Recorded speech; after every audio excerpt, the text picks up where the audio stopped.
The woman in the faded raincoat counted her coins twice before placing them on the marble counter. Are you sure you can afford anything in here? To the two cashiers behind the counter, she looked like a problem that had walked in wearing cheap clothes. She looks like she came in from the alley. They made her wait, served customers who came after her, and gave her the oldest croissant in the display case.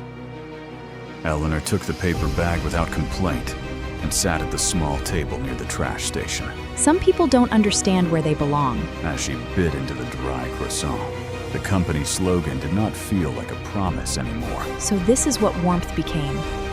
Then she heard the cashiers talking. Careless because they believed no one important was listening. People like that ruin the whole atmosphere. They spoke of certain customers as if they were stains on the atmosphere. We should put her on the list before she comes back. They had created a quiet system for making certain customers feel unwelcome enough to stop returning. The wrong people need a little push out the door. Older man entered wearing a navy cap and holding a small wallet in both hands. Not him again. He counted coins, carefully apologizing with his posture before anyone even asked him to. This is a bakery, not a coin machine. And that was the moment the woman in the raincoat stopped chewing, because the people behind the counter had no idea who she really was. The woman in the faded raincoat counted her coins twice before placing them on the marble counter. Her sleeves were damp from the morning rain, her shoes were scuffed at the toes, and the paper grocery bag hanging from her wrist had a small tear near the bottom. To anyone kind, she might have looked tired. To anyone careful, she might have looked like someone who had been carrying more than groceries. But to the two cashiers behind the counter, she looked like a problem that had walked in wearing cheap clothes. They did not know her name. They did not know that the polished bakery around them, from the golden logo on the glass door to the elegant slogan painted across the wall, existed because of her. They did not know that the woman quietly asking for one plain croissant was Eleanor Vale, founder and chief executive of Hearth and Hollow Bakery, a 58-store chain built on the promise that no one should ever be made to feel too poor, too tired, or too ordinary to deserve warmth. They only saw what they wanted to see. A woman who would not tip well. A woman who would not photograph her coffee for social media. A woman who did not belong in the bright little world they believed the flagship store was supposed to represent. So they made her wait. They served 3 customers who came after her. They reminded her of the price before she had even finished ordering. And when she finally placed her coins on the counter, they gave her the oldest croissant in the display case, the one that should have been pulled from sale before sunrise. Eleanor took the paper bag without complaint and sat at the small table near the trash station. It was the table people chose only when every other seat was full, the one beneath the cold draft from the side door. Across the room, painted in cream-colored letters, above a row of polished wooden booths, were the words that had made Hearth and Hollow famous. Warmth belongs to everyone. Those words appeared on every cup, every napkin, every training video, every investor presentation. Customers took photographs beneath them. Managers repeated them at orientation. The marketing team had built entire campaigns around them. But that morning, as Eleanor bit into a dry, stale croissant in the corner of her own flagship bakery, the words did not feel like a promise. They felt like a witness. Then she heard the cashiers talking. At first, it was the usual careless cruelty people use when they think no one important is listening. They laughed about the old man who paid in coins. They mocked delivery riders who asked for water. They complained about nurses coming in after night shifts with tired faces and cheap shoes. They spoke of certain customers as if they were stains on the atmosphere, people who made the bakery look less refined, simply by sitting down.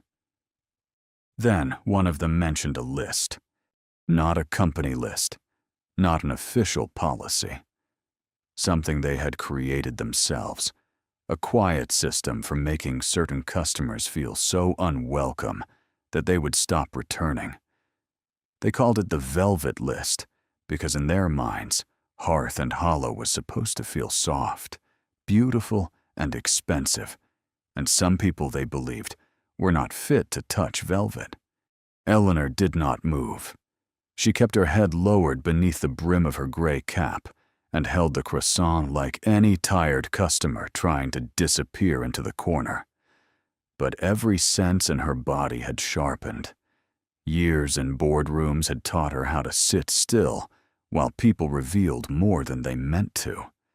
She had heard lies dressed as strategy, cruelty dressed as standards, and theft dressed as efficiency. But what she heard next made her freeze.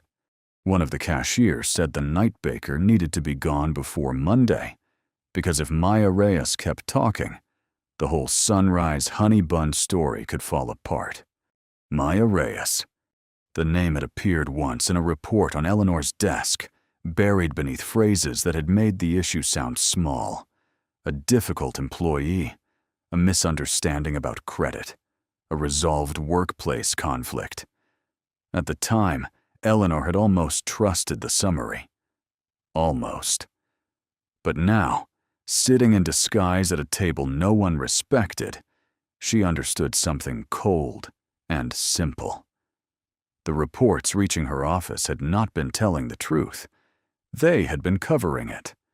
To understand why that moment mattered, you have to understand what Hearth and Hollow was before it became a brand. Before the 58 stores, before the soft lighting and seasonal pastries, before investors called it a premium community bakery concept. It began with a little girl and her mother standing outside a bakery window on a winter morning, looking at warm bread they could barely afford. Eleanor had been 8 years old then. Her mother had saved coins for 2 days to buy one sweet roll for her birthday. They were poor, but her mother wanted her to have 1 hour that felt special. They entered the bakery with wet shoes and shy smiles.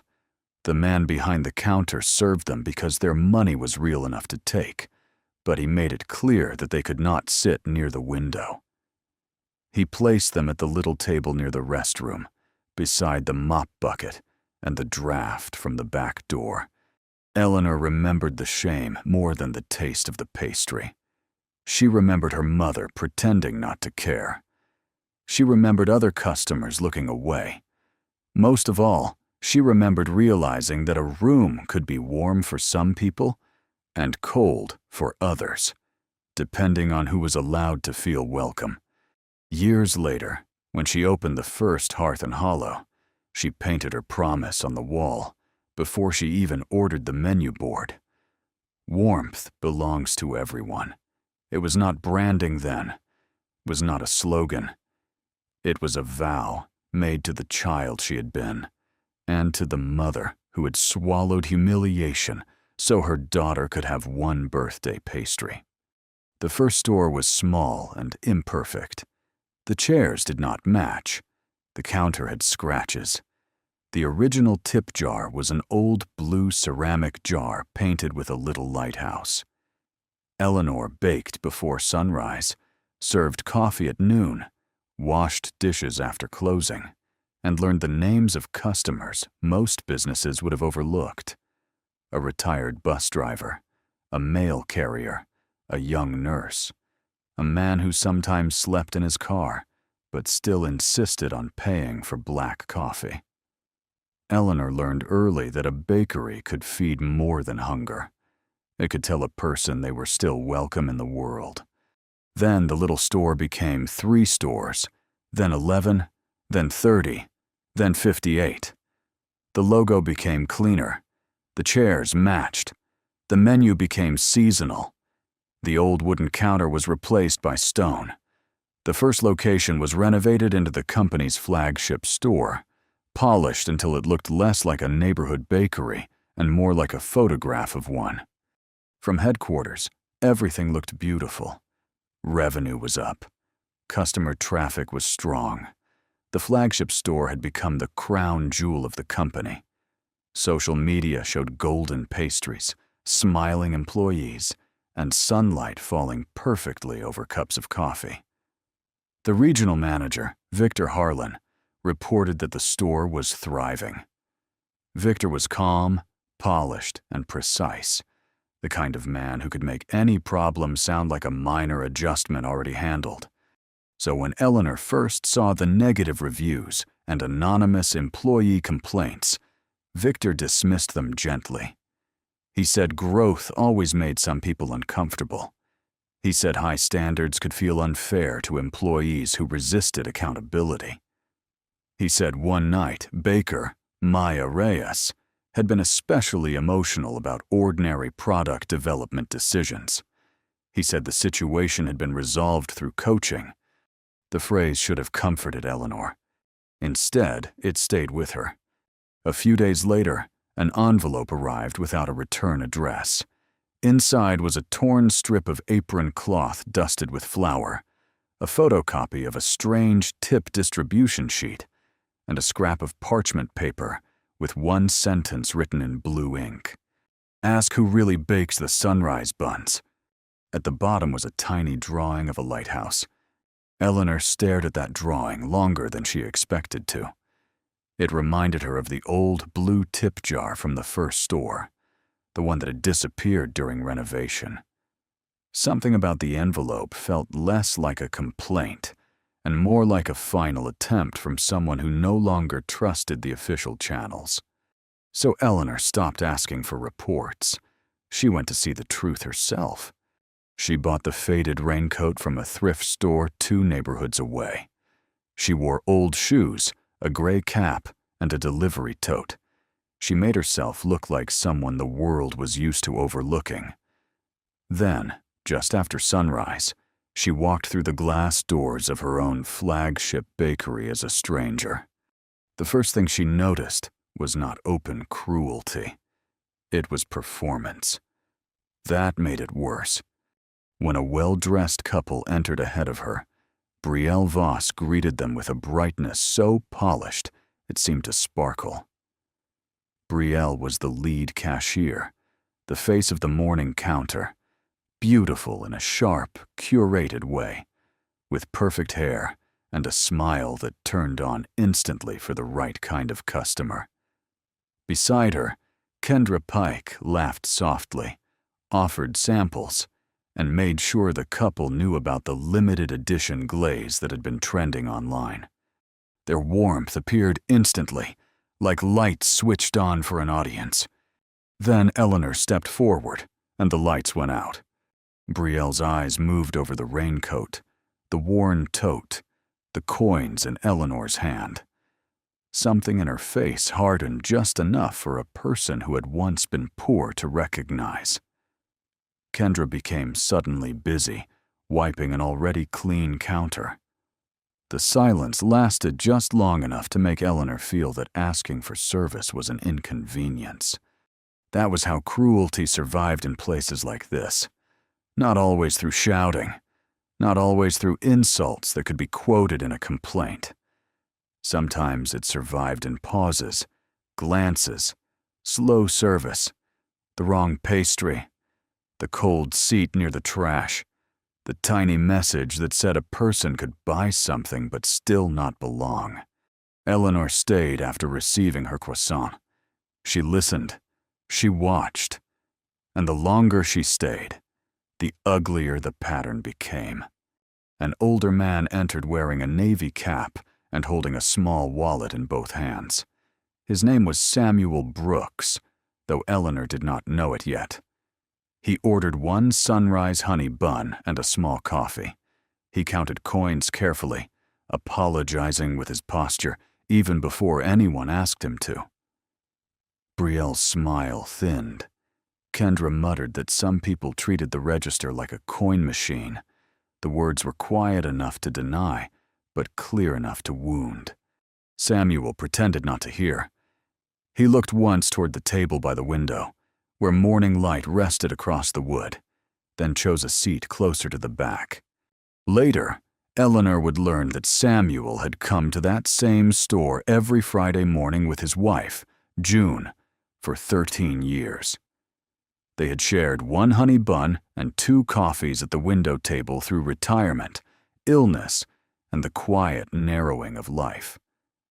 After June died, Samuel kept coming alone, not because the bun was just a pastry, but because grief sometimes survives by repeating small acts of love. Brielle and Kendra did not know that, or worse, they did not care. To them, Samuel was simply another low-value customer, another name for the velvet list. Eleanor watched 2 nurses in wrinkled scrubs get told the restroom was for paying customers, even though they had already ordered. She watched a delivery rider wait, while customers who came after him were served first. She watched a construction worker quietly move away from the front seating area after Kendra made a comment about muddy boots, even though the floor was clean. None of these moments was dramatic enough to make the evening news, but together they formed a culture, a polished room where kindness flowed upward and contempt flowed down. Then the cashier spoke of Maya. Maya Reyes, they said, had become a problem. She kept asking about missing tips. She kept claiming ownership over recipes created on company time. She had become protective of a notebook. Victor had promised to handle her before Monday's national launch. Once Maya was gone, no one would be able to prove where the sunrise honey buns had really come from. Eleanor left without revealing herself. She did not confront Brielle. She did not comfort Samuel in the moment. She did not call Victor from the sidewalk. Powerful people who are warned too early start cleaning before the truth can be preserved. Instead, Eleanor walked 3 blocks in the rain, sat on a bench outside a closed florist, and called Miriam Chen, the company's head of internal audit. Miriam was not dramatic, not easily impressed, and not interested in protecting anyone's comfort from the facts. By the next morning, Eleanor Vale had become Edith Lane, a temporary support worker assigned to the flagship store. Victor approved the staffing request without concern. People like Edith Lane were invisible by design, useful hands, not dangerous eyes. Eleanor returned before dawn, when the bakery had not yet put on its performance. The front lights were dim. The music had not started. The pastry case was still empty. Without customers and curated warmth, the store revealed its bones, racks of trays, flour on the floor, taped labels, tired appliances, and the steady rhythm of people working before anyone was awake enough to thank them. That was where Eleanor truly met Maya Reyes. Maya was not what Victor's report had described. She was not unstable. She was not difficult. She was a woman in her 30s with dark hair tied back, flour on her forearms, and the focused calm of someone who had learned to keep moving because stopping would allow exhaustion to catch her. She worked with quiet attention, not only to the dough, but to the people around her. When Edith struggled with the labeling system, Maya helped her without making her feel foolish. She explained allergy tags, freezer notes, tray timing, and which boxes split if stacked too high. She also placed a warmer pair of gloves near Edith's station, pretending they had simply been left there. That small kindness almost hurt more than the insults had. Cruelty confirmed what Eleanor feared. Kindness showed her what was being wasted. Over the next hours, Eleanor watched Maya hold the store together from the shadows. Maya adjusted oven temperatures before a batch could burn. She corrected an inventory mistake that would have left the store short by Friday. She softened a citrus glaze that had been mixed too sharply. She prepared a low-sugar honey bun and set it aside with Samuel's name written neatly on the bag. She remembered that one nurse preferred oat milk, but no vanilla. She saved broken pastry ends for the delivery rider, who came in cold after the morning route. None of it showed on a dashboard. None of it appeared in Victor's reports. But without Maya, the flagship store would have been nothing more than expensive lighting around an empty heart. When Brielle and Kendra arrived for the day shift, the room changed. Brielle swept in wearing perfume and confidence, already complaining about flour near the proofing station. Kendra followed with coffee from another shop, which Eleanor noticed immediately because employees were supposed to drink Hearth and Hollow products while on shift. They walked through the bakery as if morning began when they entered, as if the trays, the notes, the warm buns, and the prepared counter had somehow created themselves. Maya handed over the production notes. Brielle barely looked at them. Kendra asked whether the honey buns were finally consistent, a question designed to sound professional while reminding everyone that Maya's work was always on trial.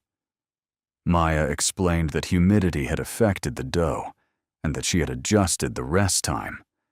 Later that morning, Eleanor heard Brielle repeat the same detail to Victor over the phone, as if it had been her own observation. Eleanor said nothing, but she remembered. As Edith, she worked several shifts over the next few days. She wiped tables, unpacked deliveries, sorted sleeves, and listened. She learned that the official tip policy and the real tip practice were not the same. On paper, tips were shared among eligible hourly employees based on hours worked.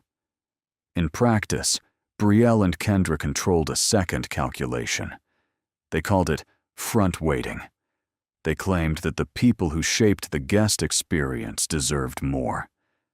By that, they meant themselves. Night bakers, dish staff, prep workers, and cleaners received whatever remained after the front counter took its invisible cut. Sometimes the theft was cash removed before counting. Sometimes it was digital tips assigned under the wrong shift category. Sometimes it was a handwritten adjustment justified by customer-facing performance. The amounts were small enough to hide in daily noise, but over 14 months, small theft had become real money. For Brielle and Kendra, it meant extra spending money. For the workers they stole from, it meant delayed bills, cheaper groceries, and bus fare counted twice. Maya had noticed. She had filed complaints, but every complaint disappeared into Victor's office and came back labeled as resolved through coaching. The family connection came from a careless sentence. One evening, Kendra complained that Victor always protected Brielle because of family dinners. Brielle snapped at her to be careful where she said things, then reminded her that Victor was not technically her father. The word technically did not erase the truth. Miriam confirmed it the next day. Victor Harlan was married to Brielle's mother. He had supervised Brielle's promotions, closed complaints against her, and never disclosed the conflict of interest. Now the pattern was clear. Brielle was not simply arrogant. She was protected. Kendra was not simply cruel. She was useful to someone protected. And Victor was not simply negligent. He had built a locked gate around the truth. Still, the most important evidence was the notebook. Maya kept it wrapped in parchment and hidden inside an old flour tin in the storage room. Eleanor first saw it when Kendra nearly found it during a closing shift. Papers slid across the floor, and Eleanor helped gather them before anyone else could look too closely. She saw dates, sketches, ingredient ratios, customer notes, and small drawings of lighthouses in the margins. She saw early versions of the sunrise honey buns, notes about clover honey, oven temperature, texture, and how the glaze should catch the light without becoming sticky. She saw a sentence written beside one recipe. Make it taste like morning is forgiving you. That sentence stayed with her. Miriam pulled Victor's national launch presentation that night. In it, Victor described the sunrise honey bun as a signature expression of morning comfort, designed to make morning feel forgiving. The wording was too close to be coincidence, and the dates were worse. Maya's drafts came months before Victor's proposal. He had not stolen only a recipe. He had stolen the language of her heart. The launch was scheduled for Monday. Victor arrived at the flagship on Friday afternoon, wearing a navy coat, polished shoes, and the calm expression of a man visiting property rather than people. The staff changed around him. Brielle became brighter. Kendra became useful. The shift lid stood straighter. Even the store seemed to perform for him. Eleanor kept her head down and wiped tables. Victor praised the pastry case. He complimented Brielle on presentation. He talked about excellence, consistency, and protecting the Hearth and Hollow experience. Every phrase sounded reasonable until Eleanor looked at Maya standing near the back kitchen, listening to her own work being celebrated without her name. Then Victor turned to Maya. His voice stayed smooth, but the room understood smoothness could bruise. He mentioned concerns about attitude. He mentioned intellectual property boundaries. He mentioned the seriousness of keeping company product materials within approved systems. Maya tried to explain, but his authority silenced her before his words did. Brielle watched with satisfaction. Kendra looked relieved. The other employees looked down, not because they believed Victor, but because people who live paycheck to paycheck know the cost of eye contact. Victor announced that Maya would be placed on final review through the weekend. Her access to product development materials would be restricted. Her participation in Monday's launch preparation would be suspended. The official reason would be process compliance. The real reason stood naked in the room. They were taking her work, then punishing her for remembering it was hers. Maya did not cry. That seemed to irritate Brielle more than tears would have. Maya only asked whether she was still expected to complete the night bake before the review began. Even while being humiliated, she thought of the customers who would come in the morning. She thought of the people who had done nothing to her and still deserved something warm. That was when Eleanor understood something important. Maya was not just a talented employee. She was the keeper of the original promise. She was what Hearth and Hollow had been before it became polished enough for people like Victor to exploit. But knowing the truth was not enough.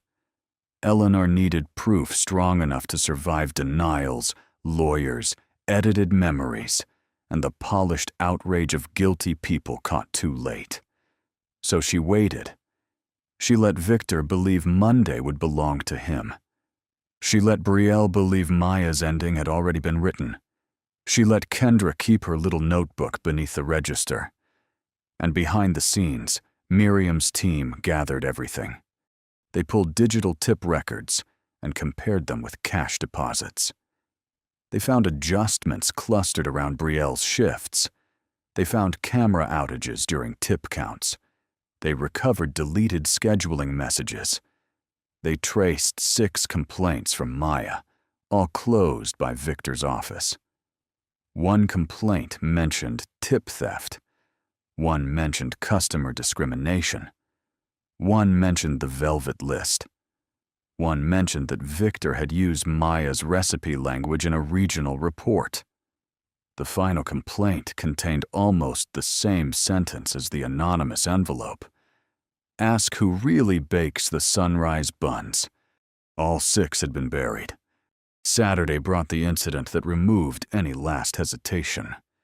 The bakery was busy, the kind of bright morning that made the store look like a commercial.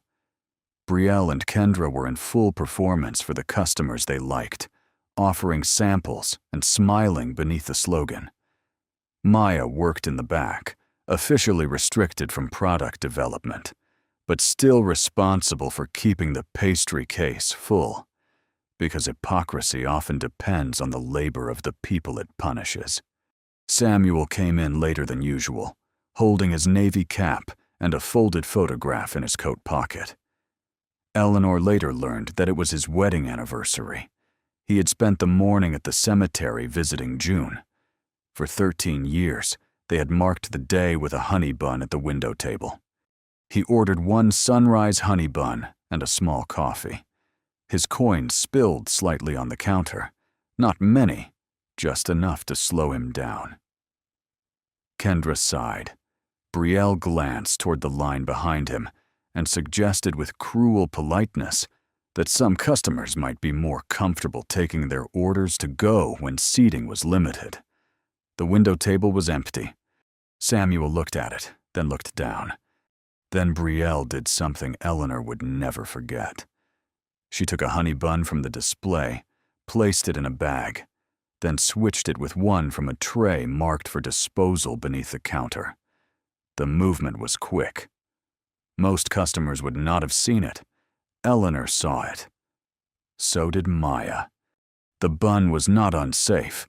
It was simply old, flattened, and unworthy of the price he paid. A small theft of dignity wrapped in branded paper. Maya crossed from the kitchen before caution could stop her. She did not accuse Brielle. She did not create a scene. She simply took a fresh bun from the warm tray, placed it in a new bag, and made sure Samuel received that one instead. For one brief second, the bakery became what it was supposed to be. Samuel held the warm bag in both hands. His eyes filled quietly, not with drama, but with the surprise of a person who had braced for humiliation and received gentleness instead. He sat at the window table and placed the worn photograph beside his coffee. In it, a younger Samuel and June smiled over a shared pastry. Maya returned to the back. Brielle's face hardened. The punishment came after the rush. Victor arrived within an hour, which told Eleanor he had been waiting for an excuse. The staff gathered near the back counter. Victor framed the issue as insubordination. He said Maya had interfered with front-of-house service, undermined chain of command, and created confusion during peak volume. Brielle added her version with practiced sadness. Kendra supported every word. Maya stood alone. That was the part Eleanor would remember. Not Victor's lies, not Brielle's cruelty, not Kendra's eagerness. It was the silence of the others. The baker who knew Maya had saved entire shifts. The dishwasher who knew tips had gone missing. The junior cashier who had once cried in the freezer after Brielle mocked her accent. They all knew pieces of the truth, but fear held them still. Eleanor did not judge them easily. She had been poor enough to understand fear. But she also knew that silence is the soil where people like Victor grow strong. Victor told Maya that her employment would be reviewed Monday morning before the launch meeting. Until then, she was to surrender any personal notes related to bakery products, because company policy required product development materials to remain accessible to management. Maya's face changed for the first time. Not panic exactly, but a flash of terror. The notebook, her recipes, her proof. Everything they had taken from her had at least left fingerprints inside those pages. If Victor got the notebook, the last living record of the truth could disappear. Eleanor created a small distraction by knocking over a stack of empty pastry sleeves near the storage door. It was clumsy enough to be believable from an older temp worker. Kendra snapped at her. Brielle rolled her eyes. Victor looked annoyed. For 30 seconds, the room's focus shifted. That was all Maya needed. She slipped into the storage room and came out moments later, with her expression too controlled and her apron pocket slightly heavier. As she passed Edith, her hand brushed Eleanor's sleeve, and something small moved from one pocket to another. Later, in the restroom, Eleanor unfolded the scrap Maya had given her. It was not the whole notebook. It was a single torn page, the first draft of the sunrise honey bun recipe, dated 11 months before Victor's proposal. At the bottom was the lighthouse. Beneath it was one sentence in blue ink. For the people who come in before the world has been kind to them. Eleanor stood in the restroom of her own flagship store, holding proof that the company's most celebrated new product had been born from the heart of a woman they were preparing to erase. By Sunday night, the trap was ready. Not a cruel trap. Eleanor did not believe cruelty could repair cruelty. She believed in truth arranged so carefully that lies had nowhere left to stand. Miriam had the audit files. Legal had the employment records. Human Resources had been instructed to attend Monday's launch meeting without informing Victor why. The board's ethics chair had been quietly briefed. Camera footage had been preserved from cloud backups Brielle thought had failed. The digital tip logs had been matched against deposits. Deleted scheduling messages had been recovered. The anonymous envelope, Maya's torn recipe page, and Victor's presentation were placed in one folder. Still, Eleanor needed one more thing. Maya's notebook had to be protected before Victor could take it. She found Maya after closing, sitting alone on an overturned crate near the dry storage shelves. The ovens had cooled. The bakery lights were low. Without music, customers, or performance, the room felt almost like the first Hearth and Hollow again, back when warmth came from work instead of design. Maya looked exhausted in a way sleep would not fix. Eleanor sat nearby, still wearing Edith's raincoat.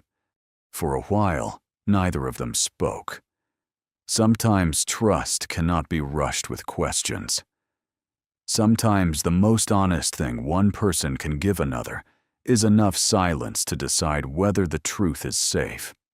Maya eventually explained that she wrote everything down because memory was easy for powerful people to challenge. She wrote down dates because managers changed stories. She sketched lighthouses beside recipes that felt important because her daughter liked lighthouses. Maya had once told her daughter that a lighthouse was proof that even in darkness, someone could choose to keep a light burning for people they might never meet. That was why she had painted one on the tip jar. The tip jar had been her small attempt to make the team feel shared. Back when she still believed shared effort meant shared reward, she brought in an old blue ceramic jar and painted a lighthouse on it after her daughter went to bed. Across the front, she wrote, "For everyone who keeps the light on." For a few weeks, people smiled at it. Then Brielle taped a note over Maya's words, limiting tips to day staff only. No manager removed it. No one wanted conflict. Over time, the paper yellowed at the edges, and unfairness became part of the counter. Maya said she had stopped expecting anyone to fix it. That sentence hurt Eleanor because it named the deepest failure of leadership. Not that wrong had happened. Wrong always finds a way into human systems. The failure was that a good employee had stopped believing the truth had somewhere to go. Eleanor wanted to reveal herself then. She wanted to tell Maya that Monday would not unfold the way Victor expected. But revealing too early might put Maya in a position she had not chosen. So she asked only whether the notebook was safe. Maya looked at her for a long time. Maybe part of her sensed that Edith was not just a temp worker. Maybe she was too tired to name the possibility. But finally, she reached behind a flower bin and removed the wrapped notebook. She did not hand it over immediately. Her fingers tightened around it. Eleanor understood. That notebook was not just evidence. It was Maya's voice in a place that had tried to speak over her. It held late nights, failed batches, customer notes, her daughter's little drawings, and the proof that she had existed as more than labor. Eleanor promised, without revealing everything, that no one who had stolen from her would be allowed to keep deciding what the truth was worth. Maya studied her face. Then slowly, she let the notebook go. Eleanor took it with both hands. Monday morning arrived bright and cold. The flagship store opened early for the regional launch meeting. The pastry case gleamed. The sunrise honey buns sat in perfect rows, brushed with honey, until they caught the light like small golden promises. A banner announced the national rollout. Victor had arranged everything carefully. Brielle wore her best smile. Kendra had curled her hair. Maya had been told to report before her review. To everyone in that room, Monday had a script. Victor would praise the launch. Brielle would be recognized for front-of-house excellence. Kendra would stand close enough to share the glow. Maya would be disciplined, possibly fired, and her notebook would disappear into management custody. The national campaign would move forward. The company would sell millions of buns under a story stolen from the woman who woke before dawn to bake them. That was the script they expected. Then Edith Lane walked in. Brielle frowned, irritated that the temp worker had appeared during a high-level meeting. Kendra whispered something under her breath. Victor began to explain that temporary support staff were not needed and that Edith could wait in the back. But Edith did not move to the back. She walked to the side of the room and placed the old blue ceramic tip jar on the table. The yellowed paper still clung to its front, the one that said, "Day staff only." Beneath the peeling edge, just visible, was the painted beam of a lighthouse. Maya went still. Brielle's smile vanished. Victor looked at the jar, then at Edith, and for the first time since Eleanor had met him, something unpolished flickered across his face. The front door opened again. Miriam Chen entered with 2 members of the audit team. Behind her came the head of human resources, company legal counsel, and the board's ethics chair. No one spoke loudly. They did not need to. Real authority has a different weight from performance. It does not have to decorate itself. Victor tried to recover. He greeted them with controlled surprise and began shaping an explanation before he even knew what had to be explained. Eleanor reached up and removed the gray scarf from her hair, then the cap, then the raincoat. For several seconds, the only sound in the flagship was the low hum of refrigeration behind the pastry case. The woman they had ignored, mocked, underpaid, and ordered out of the way was no longer Edith Lane. She was Eleanor Vale, founder and CEO of Hearth and Hollow Bakery. The name on the building, the face from the anniversary videos, the woman whose childhood promise had been printed on every cup in the store. And she had heard enough. She began not with anger, but with memory. She reminded the room that Hearth and Hollow had not been created to impress wealthy customers or polish itself into a brand too delicate for ordinary people. It had been created because once, A mother and daughter, with very little money, were made to feel unworthy of a warm table. Every cup, every bag, every training manual, every painted wall that carried the words, "Warmth belongs to everyone," existed because of that promise. Somewhere inside this flagship, the promise had been turned into decoration. No one interrupted. Victor's expression remained controlled, but the color had begun to drain from his face. Brielle looked toward the windows, as if calculating who might be watching.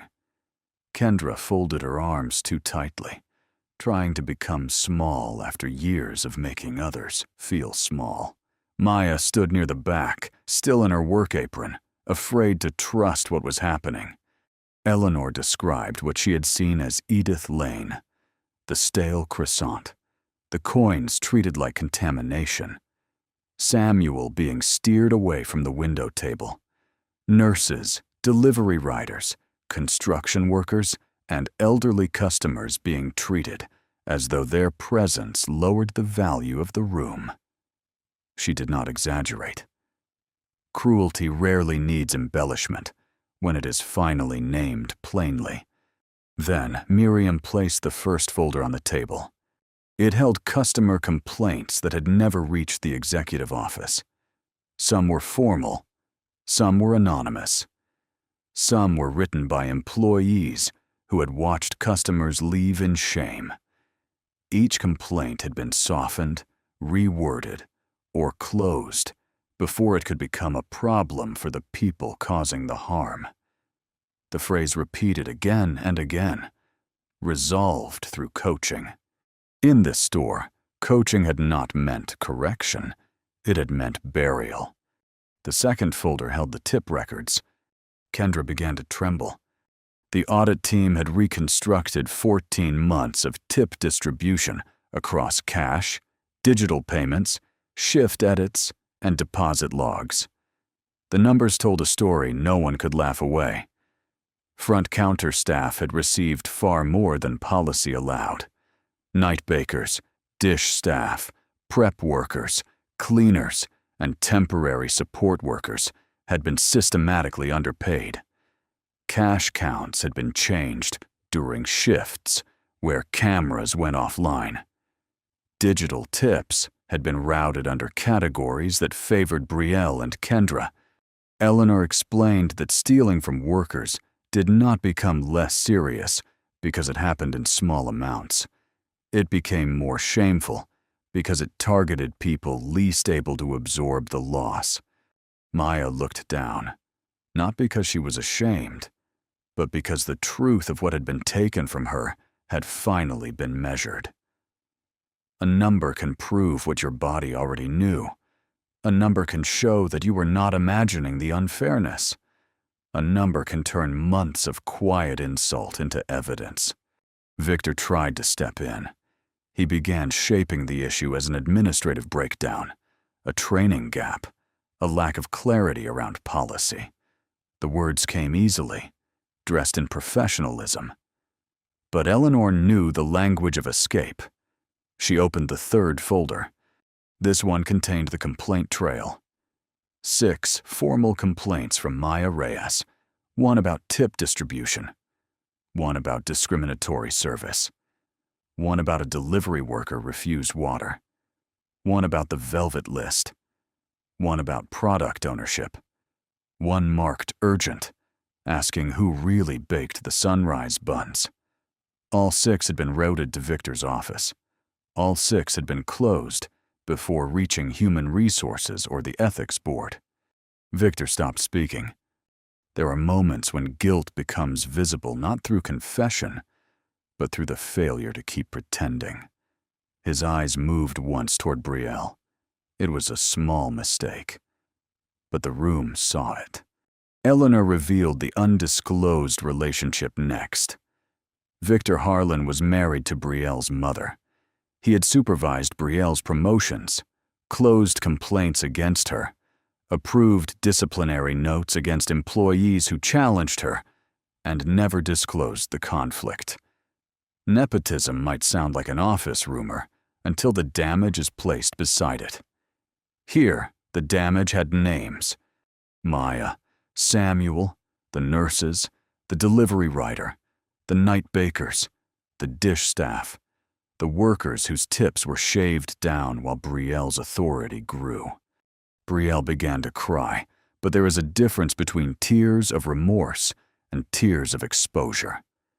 Remorse looks toward the people harmed. Exposure looks inward, toward what the guilty person is about to lose. Brielle's tears did not find Samuel. They did not find Maya. They turned back toward herself. Kendra tried to make herself smaller. She wanted the room to believe she had only followed Brielle, only repeated jokes, only done what the front counter culture demanded. Eleanor did not accept that. A person may not design a cruel system and still choose to enjoy it. Kendra had kept the velvet list beneath the register. Kendra had used it. She had helped decide who received slow service, old pastries, cold eyes, and shame disguised as atmosphere. Then Miriam placed the small notebook from beneath the register beside the tip jar. The velvet list looked harmless from the outside, with a little gold pattern on the cover. Inside were descriptions and labels for customers the cashiers had chosen to discourage: coin man, raincoat woman, scrub ghosts, delivery kid, bench sleeper, slow widow. There were notes about who tipped badly, who paid in change, who took too long, who lowered the look of the room, who should be told seats were limited even when they were not.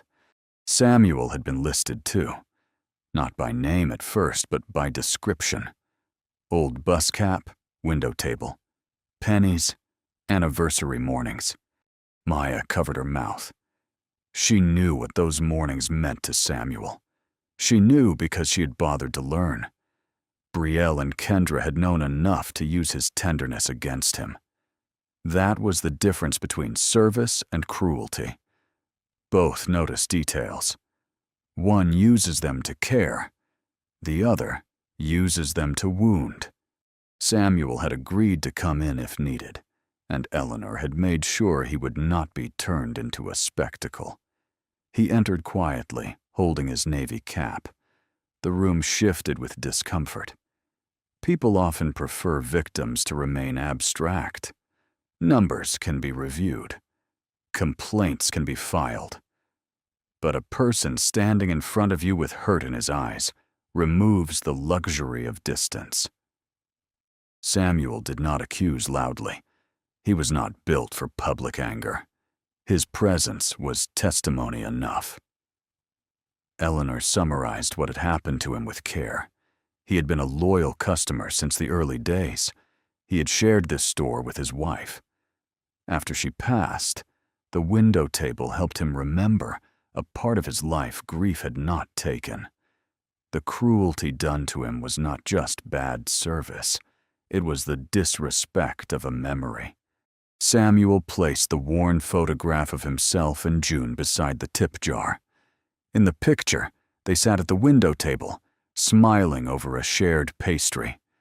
It was evidence of another kind, evidence that the people reduced to categories had lives, loves, rituals, and losses.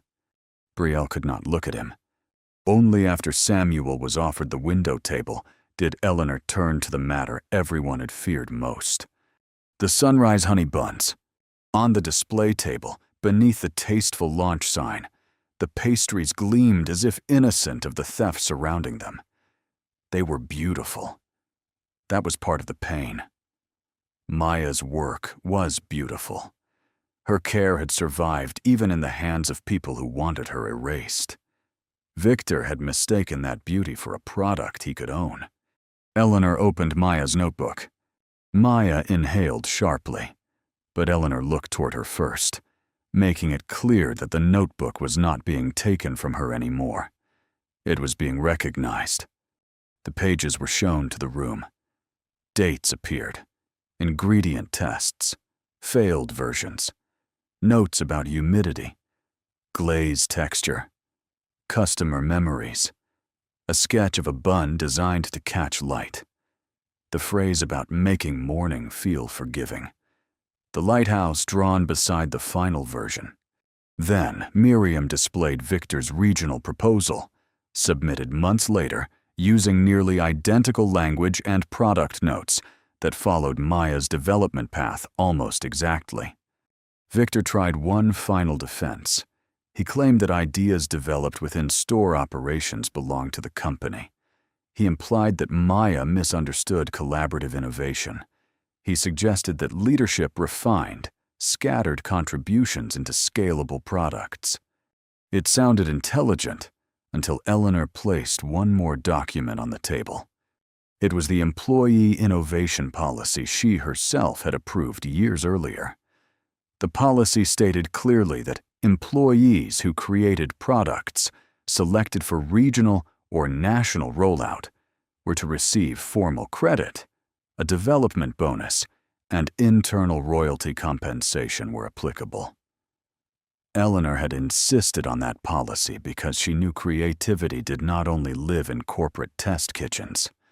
Sometimes it lived in tired people working odd hours, listening closely to customers no executive ever met. Victor had violated policy. More than that, he had violated trust. The room no longer belonged to him. It belonged, finally, to the truth.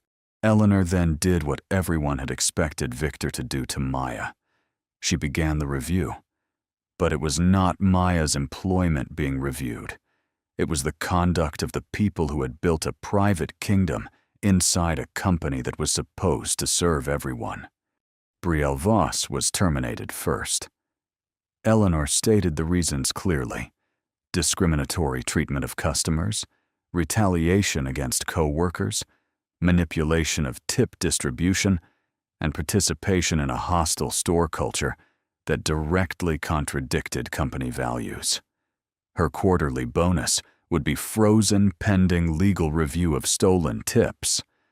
The matter would be documented fully, not softened into personality conflict, not hidden behind coaching language, and not buried to protect the brand from embarrassment. Brielle looked stunned, as if she had never truly believed consequences were meant for people like her. She had mistaken favoritism for invincibility. Now the shield was gone, and all that remained was the record of what she had done when she thought no one powerful was watching. Kendra Pike was terminated next. Eleanor did not allow her lesser rank to become a hiding place. Kendra had kept the velvet list, helped manipulate tips, participated in customer mistreatment, and turned cruelty into entertainment. Her fear in that moment could not erase the fear she had caused in others. Then Eleanor turned to Victor. The bakery seemed to hold its breath. Victor Harlan was terminated for cause, not asked to resign, not reassigned, not allowed to call it a mutual decision. Terminated. The reasons were placed into the record one by one: undisclosed conflict of interest, retaliation against employees, suppression of formal complaints, falsification of internal summaries, failure to enforce tip policy, theft of employee-created product work, and conduct unbecoming of leadership. His innovation bonuses connected to Maya's recipes would be clawed back. His regional launch authority was revoked immediately. Legal counsel would determine further action based on the financial and intellectual property review. Victor did not rage. Rage would have been too honest. Instead, he looked offended, as if the greater injustice was that his Polish had failed to protect him. When security escorted him out, he passed the wall where the slogan was painted: "Warmth belongs to everyone." For the first time, the words seemed to be looking back at him. But justice could not end with firing the guilty. Punishment stops the breaking from continuing. It does not repair what has already been broken. So Eleanor turned to the staff. This was the harder part. It would have been easy to treat everyone else as innocent because they had not been the loudest. It would have been easy to let the room applaud the fall of villains. But Eleanor had seen too much silence to leave it untouched. She told them that fear was real. She would not pretend childcare, medical bills, and survival did not shape the courage people felt able to show. But she also told them that a company becomes cruel not only when cruel people act, but when decent people decide that looking away is safer than standing beside someone being harmed. No one was fired for being afraid that morning, but no one was allowed to call fear a virtue. Hearth and Hollow would retrain the flagship from the ground up. The regional complaint process would be removed from manager control. Employees would receive direct access to an independent ethics channel. Tip distribution would become transparent on every paycheck. Digital records would be visible to eligible staff. Camera outages during cash handling would trigger automatic review. Undisclosed family reporting relationships would require immediate investigation. And every employee, from the front counter to the dish station to night production, would be treated as part of the guest experience, because the warmth customers feel in the morning often begins with someone unseen working in the dark. Then Eleanor faced Maya. For a moment, the founder of a 58-store company seemed less like a CEO and more like the little girl who once sat near a restroom with her mother, promising herself that someday she would build something kinder. She apologized, not with the easy apology of a public statement, but with the weight of a person taking responsibility for a system built in her name. She admitted that she had allowed reports to replace listening. She had allowed growth to create distance. She had believed the promise because she had written it, when she should have been checking whether others were living it. Maya did not know what to do with the apology. People who have been dismissed for too long sometimes struggle to receive recognition without bracing for the cost. Her eyes moved from Eleanor to the notebook, then to the honey buns in the case, then to the staff who had watched her be corrected, reduced, and nearly erased. Eleanor announced that the national rollout would continue, but it would be corrected. The Sunrise Honey Buns would launch under Maya Reyes's name. Every menu board, training document, product story, and marketing asset would identify her as the creator. She would receive the product development bonus she should have received months earlier, along with back compensation for the internal royalty period Victor had stolen. Her notebook would remain hers, with copies made only by consent and only for documenting authorship. And if Maya chose to continue developing products for Hearth and Hollow, it would be through a formal role with salary, schedule protection, and creative authority. Maya's hand went to the edge of the prep table as if the room had tilted. For so long, her work had been treated as something that could be taken because she needed the job too much to fight back. Now the same work was being named in front of everyone, not borrowed, not inspired by, not refined from a team concept, created by Maya Reyes. Eleanor offered her the position of Regional Product Development Lead for Community Bakery Innovation.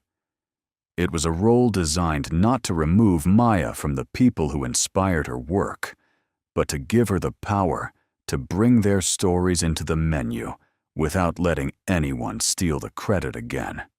Maya did not answer immediately. The silence was not rejection. It was the sound of a person trying to let dignity return to places where humiliation had been stored. Then Maya nodded.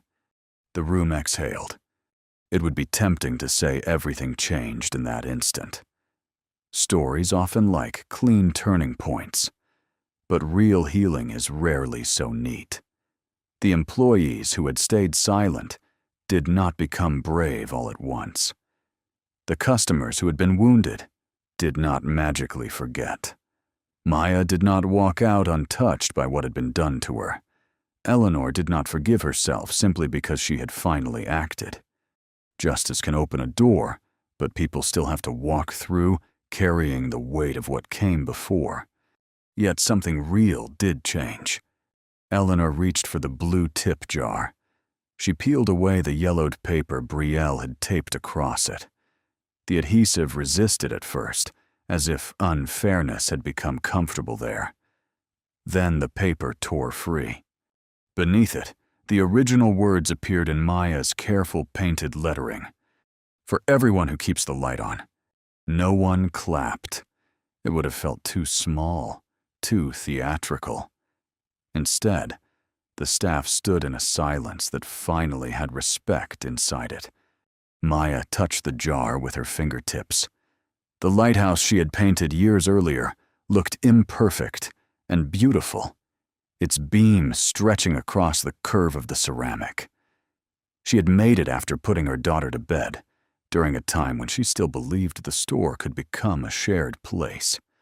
That belief had been mocked, covered, and nearly broken. But it had not been erased. The repairs began that week. Every underpaid employee received corrected tip payments, covering 14 months, with interest. For some, it was a few $100s. For others, it was enough to catch up on rent, repair a car, pay a medical bill, or buy groceries without calculating every item twice. Eleanor personally signed the letters that accompanied the payments, though she knew a letter could not undo the insult of needing money that had been yours all along. The flagship closed for retraining, not for a cosmetic renovation, for a reckoning.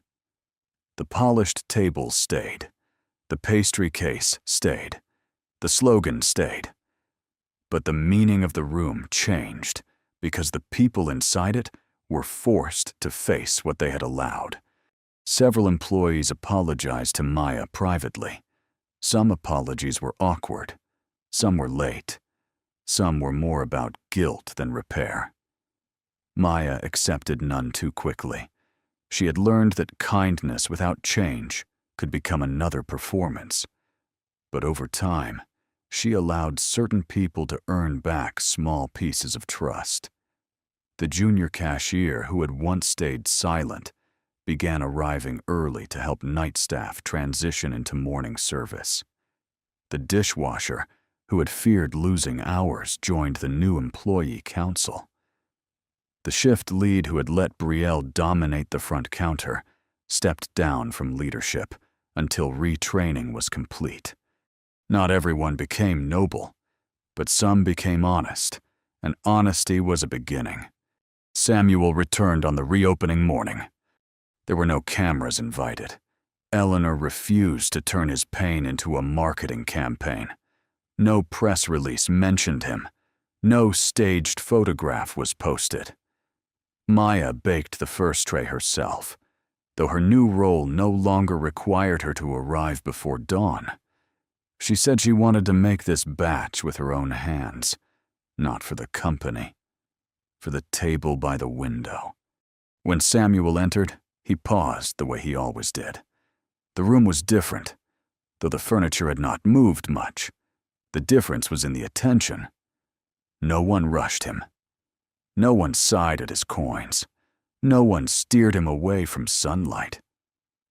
A fresh sunrise honey bun waited for him, not as charity, not as apology wrapped in pity, but as the restoration of ordinary respect.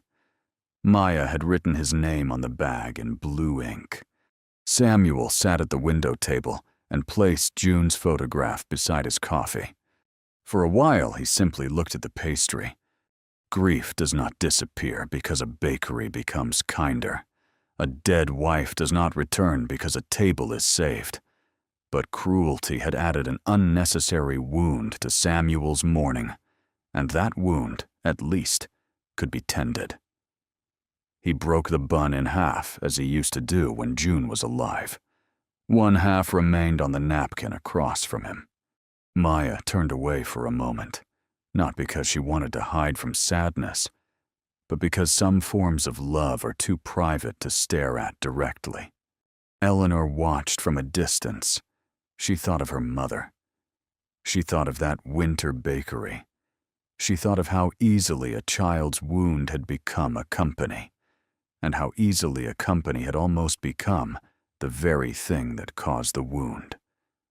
That was the danger of success. It could make people forget that every polished system began as someone's answer to pain. Maya's new work changed Hearth and Hollow slowly. She did not create products by chasing trends. She listened. She visited night crews, bus depots, hospital break rooms, laundromats, early morning markets, and stores where employees had spent years believing their ideas did not count. She asked workers what they ate when no one saw them. She asked widows what food reminded them of being loved. She asked parents what they bought when they had enough for only one treat. From those answers came pastries that did not feel invented by a committee. They felt remembered into being.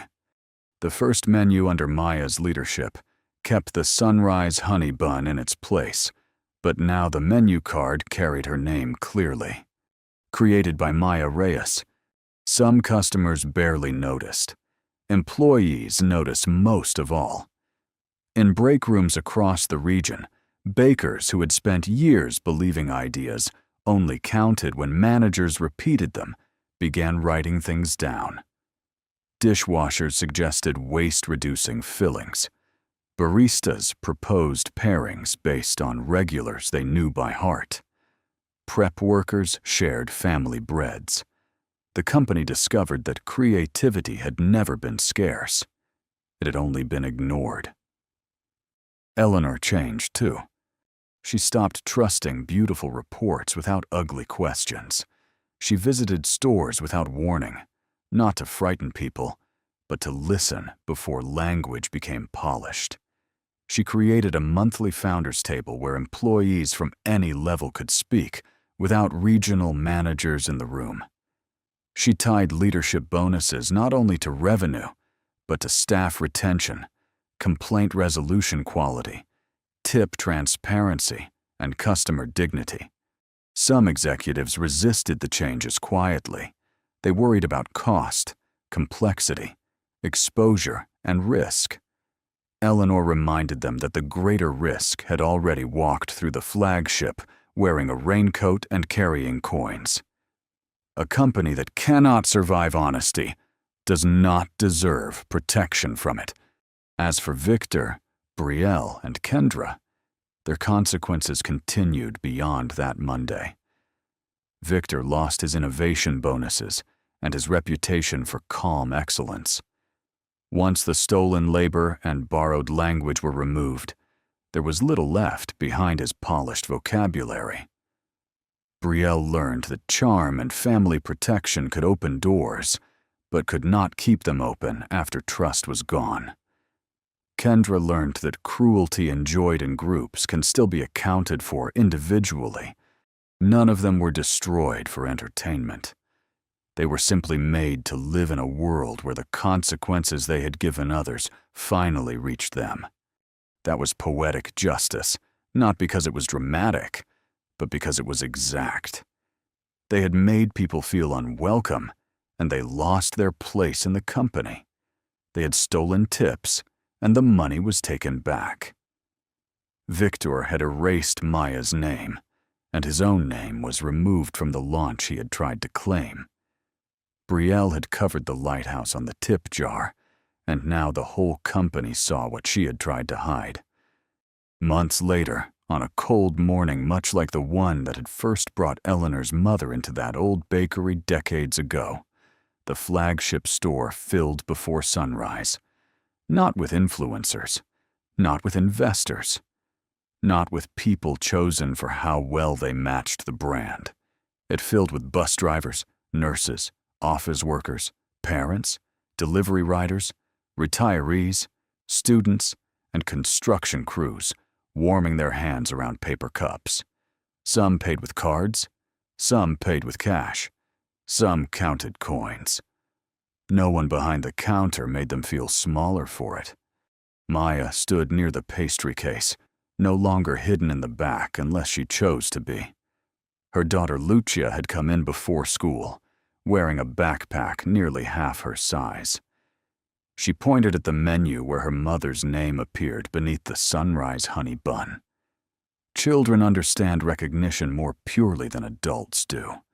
To Lucia, those words meant her mother had made something beautiful, and the world had finally admitted it.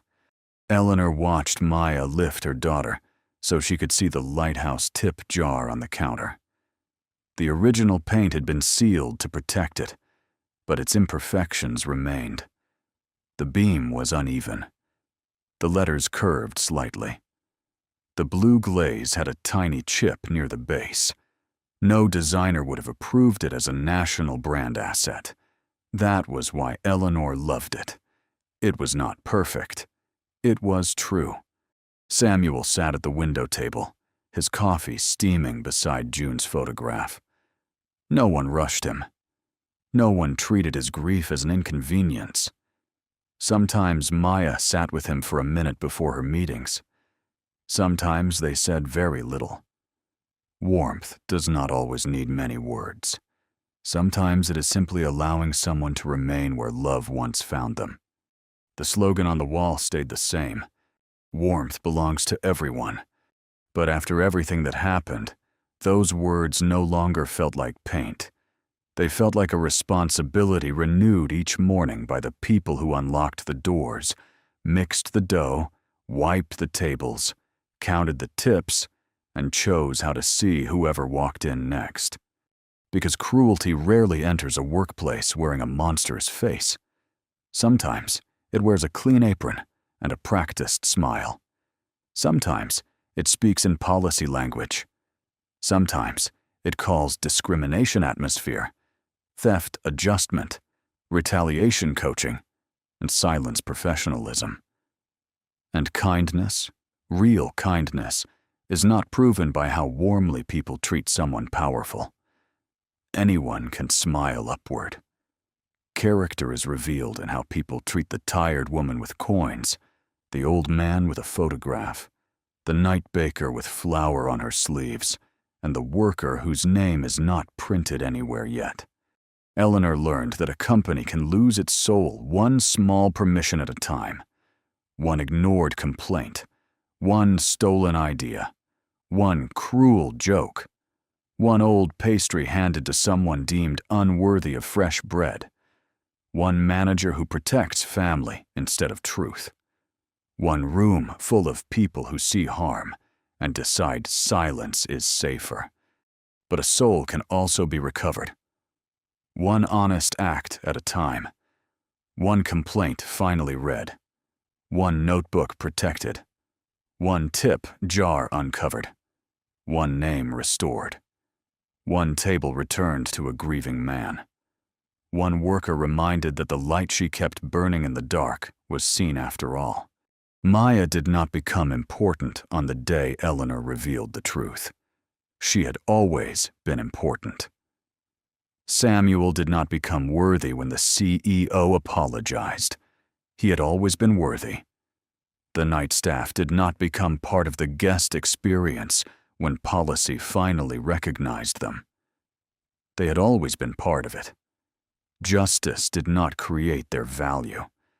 Justice only forced the company to stop denying it. And maybe that is the lesson worth carrying beyond one bakery, one counter, one stolen recipe, or one hidden notebook. Kindness is not a slogan on a wall. It is not a polished logo, a seasonal campaign, or a sentence printed on a cup. Kindness is what remains when no one is filming, when the customer has no influence, when the employee has no protection, when the complaint would be easier to bury, and when doing the right thing costs more than saying the right thing. So the next time you stand in line and see someone being treated as if they do not belong, remember Samuel at the window table. Remember Maya in the night kitchen. Remember the old blue tip jar with the lighthouse painted on it. And remember that silence may feel safe in the moment, but it always helps someone build a darker room. If you believe every hardworking person deserves to be seen, leave a like and tell us in the comments. Would you have spoken up if you had been standing in that line? Escort her out. Now. Rose was being thrown out. Do not let her speak to the bride. Grant wanted her silenced. Maya saw everything. Aunt Rose! What is happening? Give me the box, and this ends quietly. The box terrified him. Let her go. Do not sign anything. You need to hear the truth. That man is lying to you, Maya. Your grandmother knew exactly who you would become. Security will handle her. His mother helped hide it. Tell me the truth.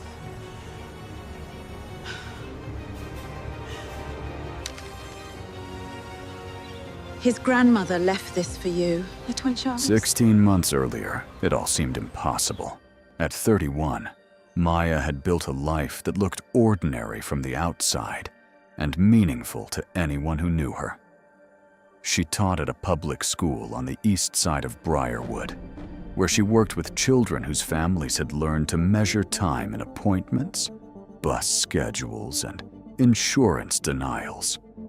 Her classroom was full of picture cards, weighted blankets, chipped tables, and little victories that never made the news. Maya knew the names of every child who hated loud rooms, every parent who had learned to apologize for arriving late, and every student who had been told, directly or indirectly, that their needs were too expensive. She had not grown up with much. Her mother, Lila, had been a reading specialist who believed that every child deserved at least one adult who saw potential before behavior. When Lila died suddenly after a brief illness, Maya was 14. Rose, Lila's older sister, had taken her in without speeches or conditions. Rose had worked night shifts as a home care nurse then, and money was always tight. But Maya never remembered feeling unwanted. She remembered packed lunches, secondhand books, birthday cakes that leaned to one side, and a woman who would stay awake until dawn after a double shift just to make sure Maya had finished her homework. Rose never pretended their life was glamorous. She taught Maya how to repair a hem, how to stretch soup across 3 dinners, how to recognize when someone was treating kindness as weakness. There was one lesson, however, that Maya had never fully understood. Rose believed that the people most eager to be admired were often the people least willing to be known. Maya used to think it was simply the wisdom of someone who had spent decades in strangers' homes, watching families perform love for visitors and abandon it when the doors closed. Then Grant Holloway arrived at her school with a camera crew, a group of foundation staff, and a donation large enough to replace the classroom equipment Maya had spent years begging the district to approve. The Holloway Foundation had been a familiar name in Briarwood for as long as Maya could remember. It funded scholarships, literacy centers, hospital wings, and polished advertisements about lifting communities through opportunity. Its founder, Eleanor Holloway, had been remembered as a stern but generous woman who turned a small family business into a philanthropic empire. After Eleanor's death, the foundation passed into the hands of her daughter, Catherine, and her grandson, Grant. They appeared in magazines, stood beside oversized checks, and spoke often about legacy. Grant entered Maya's classroom in a tailored suit that did not quite belong among finger paint and sensory toys. Yet he seemed to know exactly how to make himself fit. He knelt beside a student who had trouble making eye contact. He listened, while Maya explained why a new communications device could change a child's day. He asked questions that made her believe he had actually read the proposal rather than simply approved it. By the end of the visit, he had promised not only the devices, but a small grant for teacher training across the district. Maya was careful at first. She had seen wealthy people arrive with announcements and leave before the real work began. But Grant kept returning. He attended school board meetings. He remembered the names of students. He sent handwritten notes after difficult weeks. And when he asked Maya to dinner, he did it without making her feel like a charitable project he had decided to rescue. Their relationship moved quickly, though not carelessly. Grant took Maya to quiet restaurants rather than the places reporters followed him. He listened when she talked about her students, even when the stories had no easy ending. He seemed to admire that she did not chase his money or his family name. In fact, he often said that being with her felt like stepping outside the world that expected something from him every minute of the day. Rose did not share Maya's confidence. She was polite to Grant, never openly hostile, but she watched him in a way that made him uncomfortable. She noticed how his generosity increased when a camera was nearby. She noticed that he asked Maya to send photographs whenever a new device arrived at school, then later claimed those photographs had inspired the Foundation's latest campaign. She noticed the small pauses in his expression when Maya disagreed with him, the faint tightening around his mouth when anyone failed to admire him quickly enough. Still, Rose said little. Maya had spent most of her life being underestimated because of where she came from. Rose did not want to become another person, telling her that happiness was too fragile for someone like them to trust. So she kept her concerns to herself, hoping she was wrong. For a while, it seemed she might be. Grant proposed on a winter evening beneath the lights of a small botanical garden that had been closed to the public for the night. There were no journalists, no celebrity friends, no branded banners. Maya believed that was proof the moment belonged only to them. When she said yes, Grant held her as though he had been waiting his whole life for someone who did not care about the Holloway name. The engagement changed the temperature around them almost immediately. Catherine Holloway began appearing more often, always elegant, always measured, always able to make a criticism sound like concern. She offered to manage the wedding because, as she gently suggested, a marriage into the Holloway family attracted attention, and attention required care. She selected the chapel, the guest list, the flowers, the menus, and eventually most of the people allowed to have an opinion.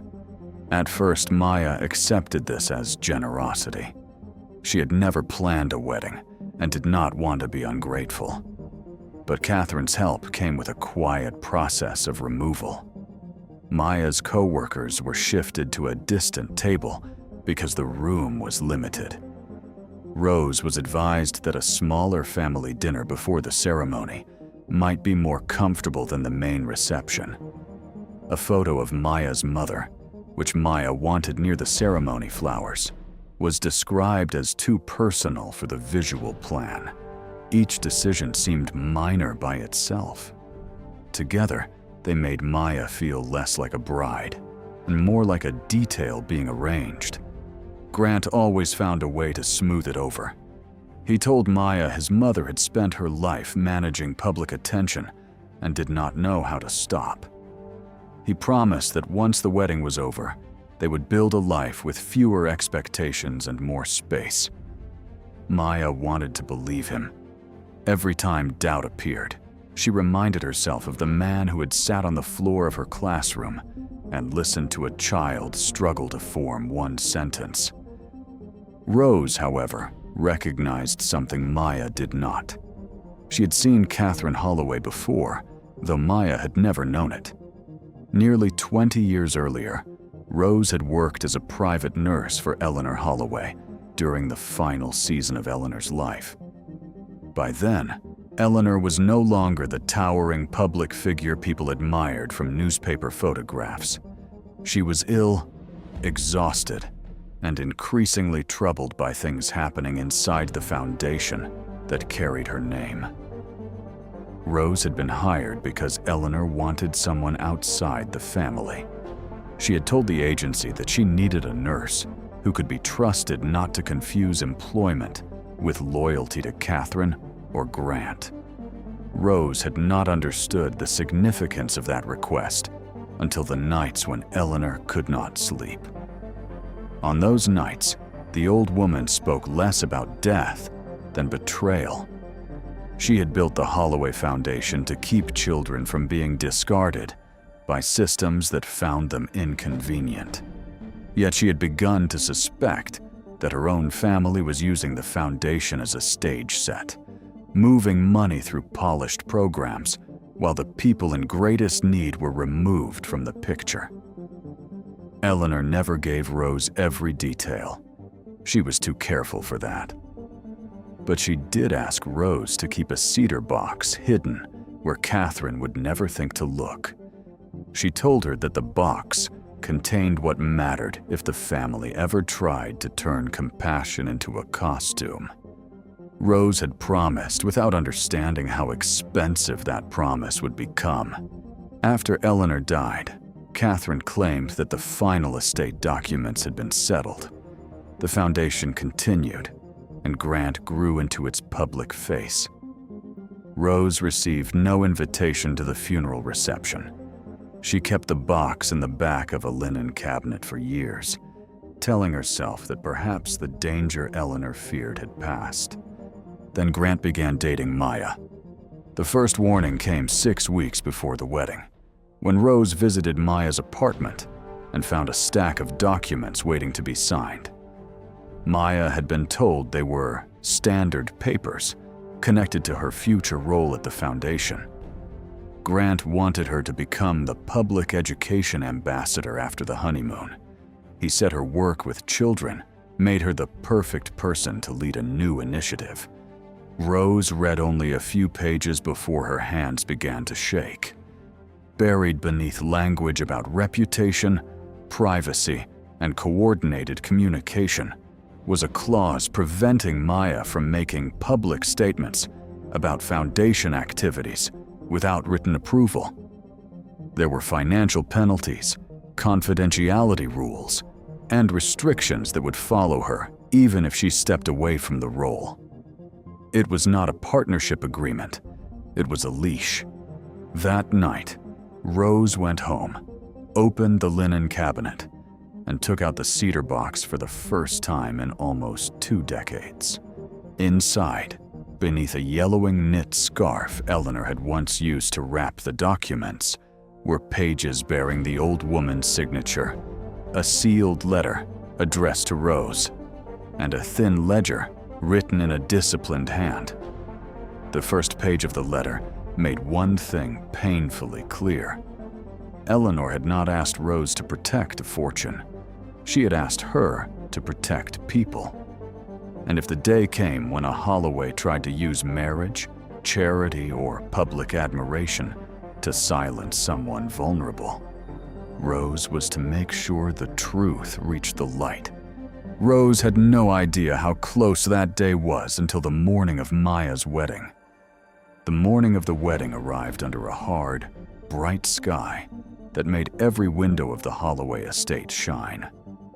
By 7 o'clock, the chapel garden was already filled with florists, caterers, stylists, photographers, and assistants carrying clipboards.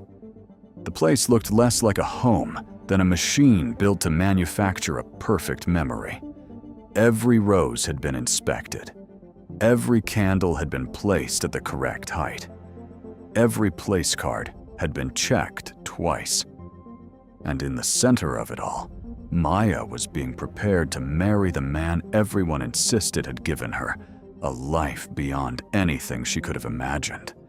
Rose arrived alone just after 9. She wore the blue dress Maya had helped her choose, a simple coat against the morning chill, and the old cedar box tucked inside a canvas bag. She had spent the night reading Eleanor's letter until the words blurred.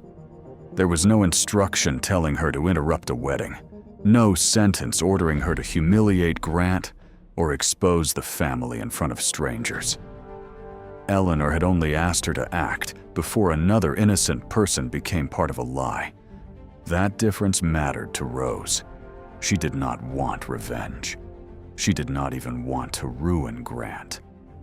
What frightened her was the thought of Maya spending years trying to understand why the man she loved had slowly taken control of her voice, her work, and her memories of what was right. Rose had watched that happen to women before. It rarely began with cruelty that anyone else could see. It began with decisions made on their behalf, concerns dismissed as stress, and gratitude demanded in exchange for a comfortable cage. Catherine saw Rose before Maya did.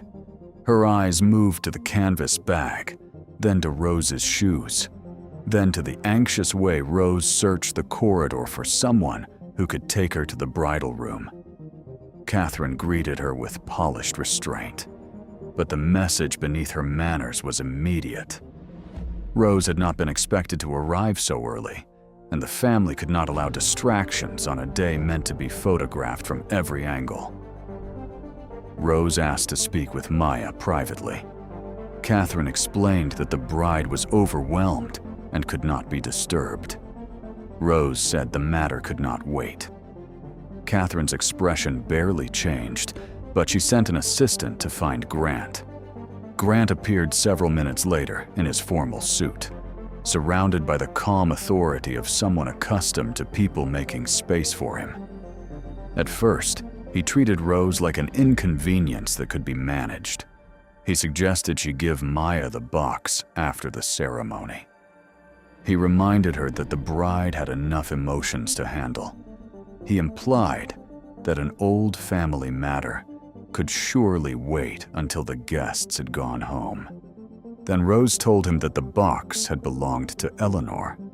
The change in Grant was small, but Rose had spent enough years at bedsides to recognize the body's betrayal of the mind. His shoulders tightened, his gaze dropped toward the bag, and returned too quickly. For a moment, the careful warmth in his face disappeared. He asked Rose what exactly Eleanor had given her. Rose did not answer. She only said that Maya needed to see it before signing anything connected to the Holloway Foundation. That was when Grant stopped pretending this was a misunderstanding. He spoke to Rose in the low, controlled manner of a man who knew anger would look bad if anyone overheard. He suggested that grief could distort old memories. He implied that she might be confused by documents she did not understand. He warned her that upsetting Maya on her wedding day would be unforgivable. Rose had heard sharper words in hospital rooms, usually from families who had mistaken fear for authority. She told him that a person who feared the truth before a marriage had no right to ask for trust after it. Grant's face hardened. He did not order the guards to remove her immediately. Not then. He knew that would draw attention. Instead, he asked one of Catherine's assistants to escort Rose to a side lounge and promised that Maya would join her when she was ready. It was a softer form of exile, designed to look considerate. For 20 minutes, Rose sat alone in a room decorated with cream-colored furniture she was afraid to touch. Outside the door, footsteps passed without stopping. The wedding moved forward as though she had already been erased from it. She could hear distant music being tested in the chapel, and the low murmur of guests arriving. With every minute, she felt the old weight of hesitation return. Perhaps Maya deserved a quiet day. Perhaps Rose was about to damage the one thing her niece had allowed herself to want. Then she remembered Lila. She remembered Maya at 14, trying to be brave at a funeral because she thought crying would make Rose's burden heavier. She remembered every time Maya had stood up for a child who had been treated as difficult rather than deserving. And she realized that protecting Maya's peace by hiding the truth was not protection at all. It was surrender. Rose left the lounge and headed toward the bridal corridor. The assistant tried to stop her. Rose apologized and kept walking. Catherine saw her approaching and immediately understood what was happening. Grant had just taken his place near the chapel entrance, where the first guests could see him. To anyone watching, he looked composed and proud. But when Rose reached the corridor, his composure cracked. Maya was only a few doors away, surrounded by bridesmaids and makeup artists. She heard raised voices, then stepped into the hall before someone could close the door. Her wedding dress caught the morning light, and for a second, Rose saw the little girl she had raised, dressed for a future Rose had once believed would be safe. Grant moved between them. He told Maya that Rose was tired and upset, that she had become confused about an old matter related to his grandmother. He made it sound merciful, as though he were protecting both women from embarrassment. Maya looked at Rose, waiting for her aunt to deny it or explain. Rose tried to reach into the bag. Grant caught her wrist. It was not a violent movement. That was what made it worse. It was quick, controlled, almost invisible. But Maya saw it. She saw the way Rose flinched. She saw the anger in Grant's eyes before he replaced it with concern. And something inside her shifted. Grant released Rose immediately and tried to draw Maya away from the moment. He reminded her that hundreds of guests were arriving. He spoke about timing, pressure, and how much stress Rose must be under. He made the entire situation sound like a fragile inconvenience that Maya had the duty to manage. Maya asked Rose whether she needed help. Rose looked at her, then at Grant, and made a decision that broke her own heart.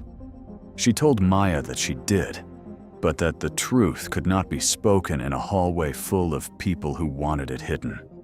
Catherine called security. What happened next was the moment that would later be described in different ways by every person who had witnessed it. Some guests would say Rose refused to cooperate. Others would insist the guards were only guiding her outside. Catherine would claim the family had been concerned for Rose's well-being. Grant would tell anyone who listened that he had tried to protect Maya from a painful misunderstanding. But Maya remembered the facts. She remembered Rose clutching the cedar box. She remembered the guards treating a 68-year-old woman as though dignity were something that could be removed by force. She remembered Grant watching instead of stopping them. And she remembered the hollow feeling that came when a person she loved showed her, without realizing it, who they were. Rose was taken through the side doors and into the driveway. The music inside the chapel swelled. The wedding coordinator hurried Maya toward the room where she was supposed to wait until the processional. Everyone spoke at once, telling her there was no need to worry, no need to ruin the day, no need to let Rose's confusion become a disaster. Maya let them lead her for several steps. Then she stopped. The word disaster lingered in her mind. It was the same word Grant had used 3 weeks earlier when one of his foundation employees had tried to meet with him after being dismissed.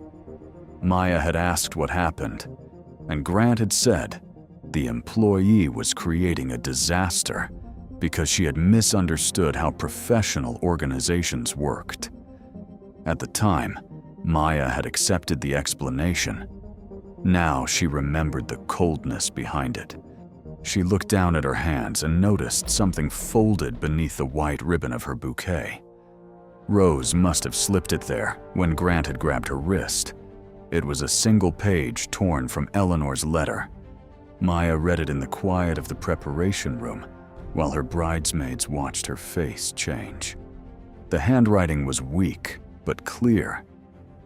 Eleanor had written that there were people who called themselves guardians of a legacy, while feeding on the very trust they were supposed to protect.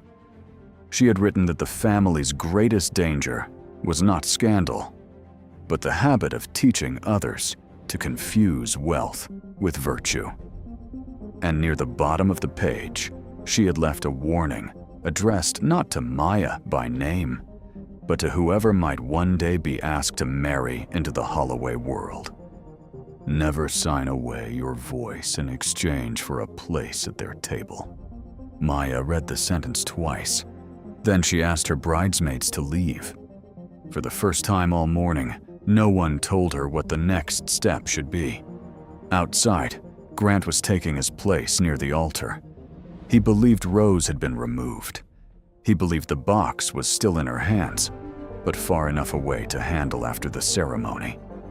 He believed Maya had been surrounded by enough pressure, beauty, and expectation to keep her moving forward. He did not understand that the best thing Rose had ever given Maya was not shelter, food, or even love. It was the ability to recognize the moment when silence became a betrayal. Maya removed her veil, not because she had decided anything yet, but because she needed to see clearly. Then she left the room through the service hallway, past the floral displays and polished mirrors, and walked toward the driveway where Rose was waiting beside the car that had brought her there. The ceremony had not begun, but the marriage was already over. Rose was sitting on the low stone wall near the estate driveway when Maya found her.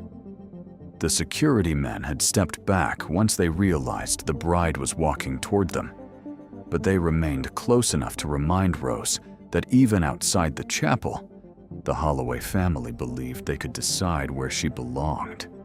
For a few seconds, neither woman spoke. Maya stood in her wedding dress without a veil, carrying a bouquet she no longer knew what to do with. Rose looked smaller than she had that morning, not because she was weak, but because the years of keeping Eleanor's secret had suddenly become visible in the curve of her shoulders. Maya sat beside her and reached for the cedar box. Rose did not hand it over immediately. She asked Maya to understand that whatever happened next had to be Maya's choice. Rose had not come to command her, to punish Grant, or to turn one terrible morning into the only definition of Maya's life. She had come because a marriage could survive disappointment, fear, even ordinary mistakes. It could not survive a foundation built on contempt. Then she opened the box. Inside was the original third codicil to Eleanor Holloway's will, signed before 2 independent witnesses and sealed by a small legal practice outside Briarwood. It had never appeared in the estate papers Catherine presented after Eleanor died. The document did not take every dollar from the Holloway family or hand Rose some secret fortune. Its purpose was more precise. Eleanor had placed the voting control of the foundation into a protective trust to be activated if a member of her family used the organization to conceal fraud, retaliate against employees, or coerce another person into surrendering their voice for the sake of the Holloway name. Rose had also kept a ledger Eleanor compiled during the last months of her life. It tracked grants that were publicly announced but never fully delivered, contracts redirected through companies controlled by Catherine's friends, and scholarships that disappeared from internal lists after the cameras had gone. The final pages contained names, They were not the names of powerful people. They belonged to teachers, community coordinators, social workers, and former Foundation employees who had tried to raise concerns and had been quietly pushed out. There was one name Maya recognized at once. It belonged to a woman named Helena Ward, a former director of the Holloway Education Initiative. 3 weeks earlier, Grant had called Helena a disgruntled employee who had tried to create problems after losing her position.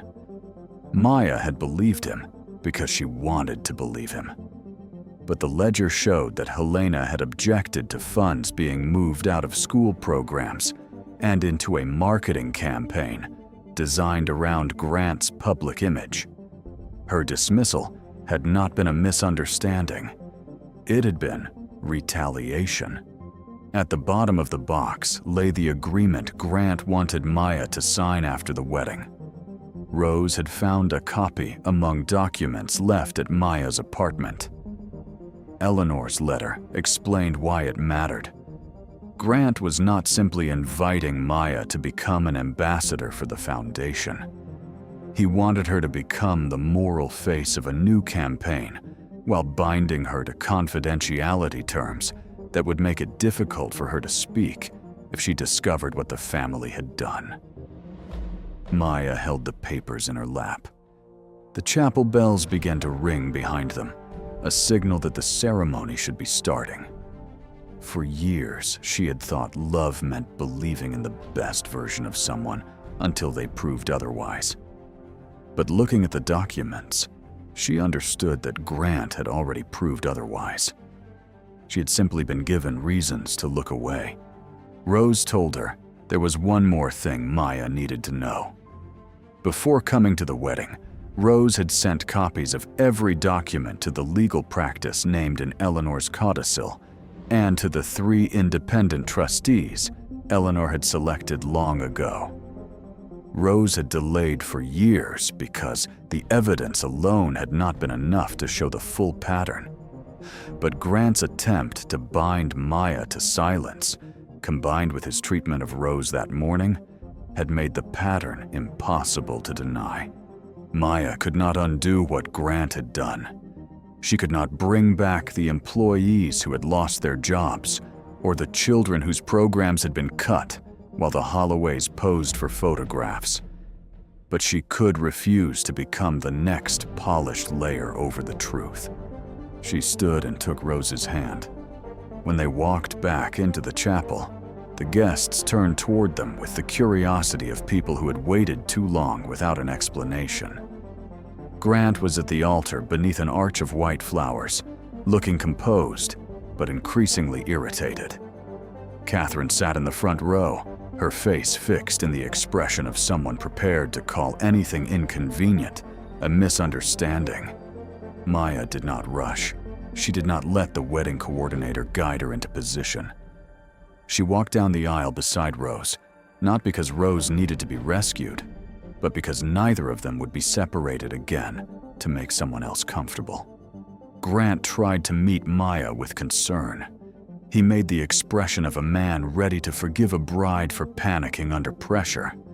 He moved toward her, as though the only obstacle between them was a private emotional moment that could be smoothed over with the right words. Maya stopped several feet away. She told him, before their families and the people who had come to admire them, that there would be no wedding.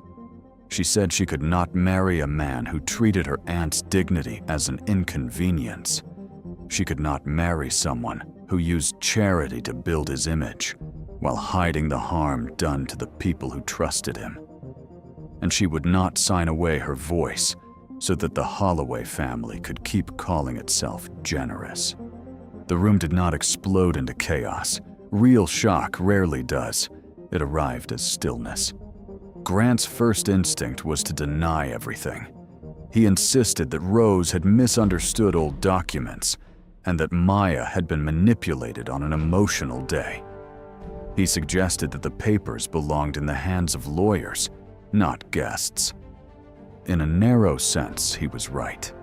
The documents did belong with lawyers. That was exactly where Rose had already sent them. But Grant made one mistake. In trying to diminish Rose, he revealed the same contempt that had brought them all to that moment. He described her as a former employee who had spent too long attached to the family's past. He spoke as though years of service made her less credible, not more. Several people in the room looked at one another. Some had worked with the foundation. Some had seen the polished version of Grant for years. And suddenly, they remembered the staff members who had vanished, the programs announced with fanfare and then quietly abandoned, the questions that had never received answers. Catherine rose from her seat and tried to take control. She suggested postponing the ceremony, moving the discussion somewhere private, protecting Maya from further embarrassment. But Maya understood the language now. Private had always meant hidden. Protected had always meant silenced. She placed the cedar box on the front pew and walked out of the chapel with Rose. The photographs later showed the moment in a way no one could have planned. The bride was still wearing white, but she was not crying. Rose was still carrying her worn canvas bag. Behind them, the flowers, musicians, and imported decorations remained exactly where they had been placed. Expensive proof that beauty could not save a lie once the truth had entered the room. The fallout did not happen in one dramatic afternoon. It happened through letters, audits, meetings, frozen accounts, and people finally realizing they were no longer alone. Within 48 hours, the independent trustees filed for an emergency review of the Holloway Foundation. The legal practice confirmed the authenticity of Eleanor's codicil. Grant's public role was suspended, while outside auditors examined the records, and Catherine resigned from the board before the trustees could vote to remove her. The family's public relations team called it a dispute over estate documents, but that explanation collapsed when former employees began sharing their own records. Helena Ward came forward first, with years of emails showing that Grant's office had delayed grants until media campaigns could be arranged. A regional coordinator described programs cut because the children they served did not fit the right image. A finance manager produced instructions to classify image-building expenses as community outreach. The Holloways had protected themselves by making each person believe their experience was isolated. Once those people compared their records, the pattern was impossible to deny. The investigation found that Grant had inherited a culture of manipulation from Catherine and had learned to make it look modern, polished, and strategic. But he had intensified it. He planned to make Maya the face of an education campaign because her sincerity gave him what money could not buy: credibility. Grant had spent years deciding which children were visible enough to deserve help. In the end, his future depended on the testimony of people he had tried to make invisible. The protective trust took control of the foundation's voting rights. It rebuilt the board with teachers, community representatives, former program staff, and independent financial oversight. Grants were reviewed, neglected programs were restored where possible, and the people who had been ignored were finally given a chance to speak before decisions were made again. Grant faced civil cases, financial inquiries, lost partnerships, and the collapse of the public platform he had treated as proof of his worth. More painful to him than the money was the loss of control. For the first time, he could not shape the narrative with a smile, a speech, or a carefully placed photograph. Catherine watched the family name become a symbol of everything Eleanor had tried to prevent. She was undone, not by a stranger, but by the records of the woman she had dismissed as powerless. Rose did not become rich or accept a seat at the head of the foundation. She returned to her small apartment and neighborhood clinic, but the trustees asked her to serve as a community advisor. She agreed only if teachers and families had more influence than donors. Maya took time away from work after the wedding that never happened. She grieved the man she thought Grant was, the future she had imagined, and the embarrassment of having nearly walked into a life designed to shrink her. But she did not regret leaving. She learned that heartbreak was not proof of weakness.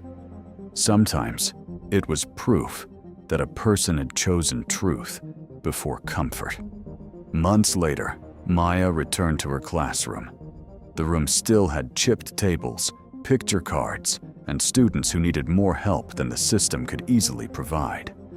But the Holloway Foundation, now under new oversight, funded the program without camera crews or branding requirements. Maya refused the title of ambassador when the trustees offered it. She chose instead to help create a teacher-led advisory group that no single wealthy family could control. On the first day the new devices arrived, Maya watched one of her students use a communication screen to tell his mother that he was happy. It was a small sentence. No newspaper printed it.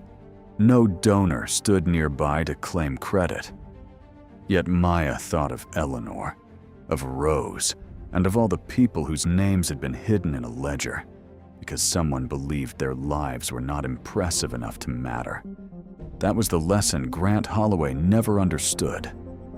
A person's value is not measured by the room they are allowed to enter, the clothes they can afford, or the power they seem to hold. It is measured by what they do when someone else's dignity is placed in their hands.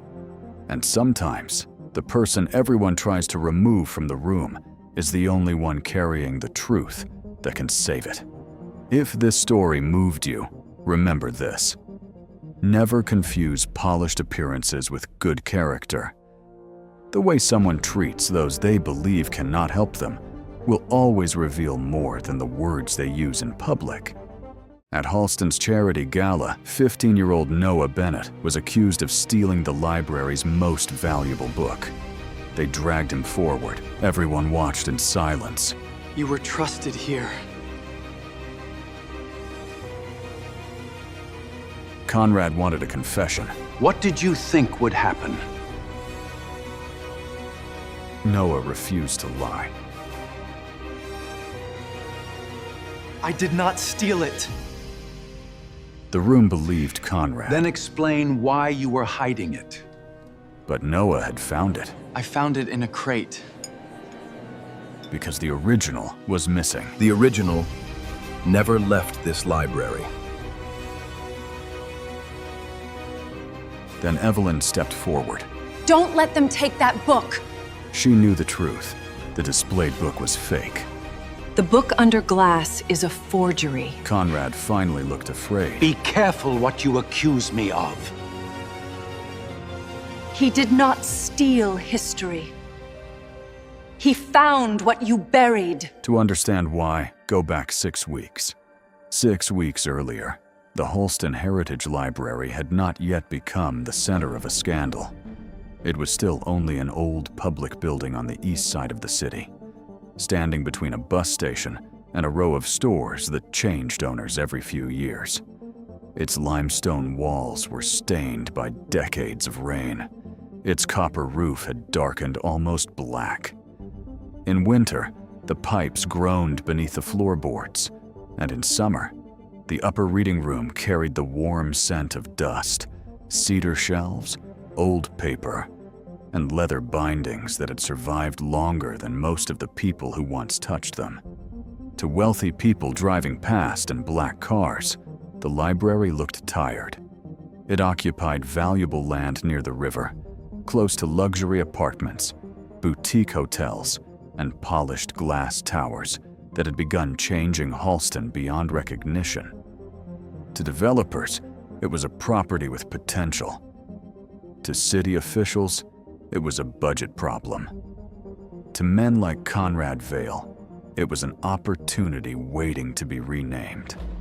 But to the people who used it every day, The library was something else entirely. Children came after school because it was quiet, safe, and warm. Older men came because they had nowhere else to sit after retirement.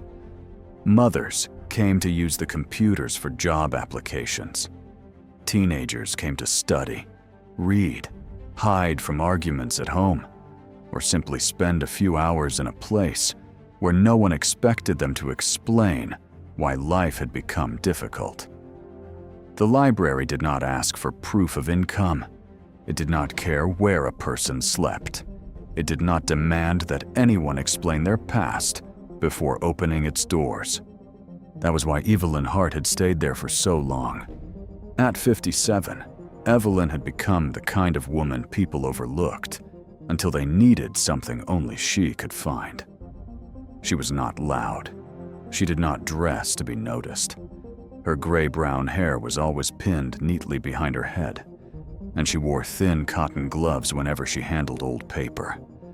Her clothes were simple, practical, and slightly old-fashioned.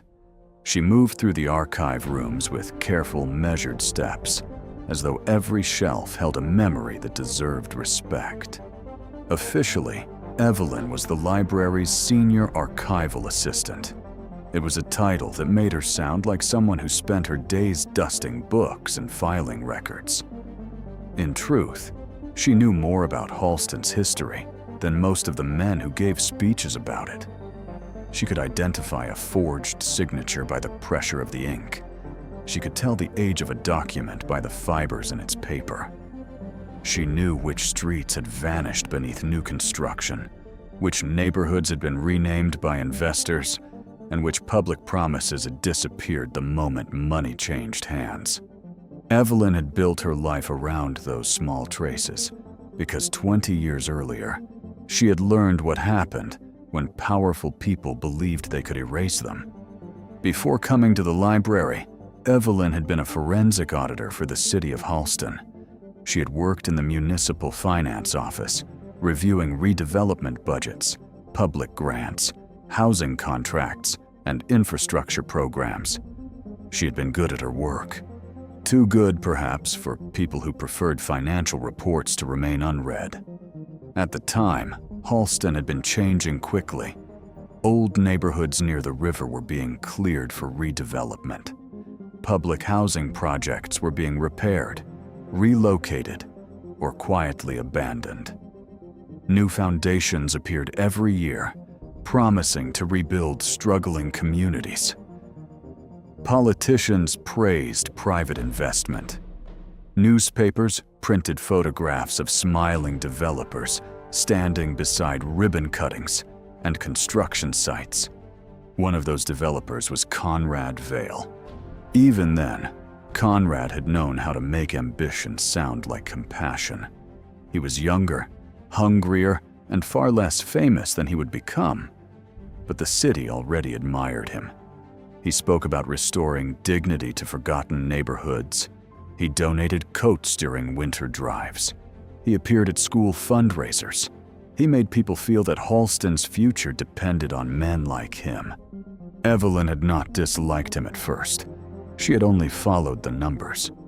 The more she reviewed the finances connected to the city's redevelopment programs, the more she noticed patterns that made no sense. Public funds intended for housing repairs were being transferred into charitable accounts. Those accounts paid consulting fees to private firms. The firms were connected to contractors. The contractors were connected to land purchases. The land purchases eventually led back to companies linked to Conrad Vale and his earliest business partners. Nothing had been stolen in one obvious act. That was what made the scheme so difficult to see. The money moved in fragments. It passed through foundations with hopeful names. It was hidden inside consulting contracts, administrative costs, redevelopment fees, and emergency transfers. Each transaction looked harmless by itself. But when Evelyn placed them beside one another, a pattern appeared. Public money was being used to help private interests control public land. Evelyn needed proof before she could report it. She needed someone who understood the city's old records, someone who knew where the original deeds and transfer documents had been stored. That person was Arthur Bennett. Arthur had been a municipal records clerk, quiet, patient, and almost invisible to the people who worked above him. He had no powerful friends. He had no political ambition. He was the kind of man who remembered the exact shelf where a file had been placed 15 years earlier, even after 3 office moves and 2 changes in the archive system. Arthur had recognized the same irregularities Evelyn had found.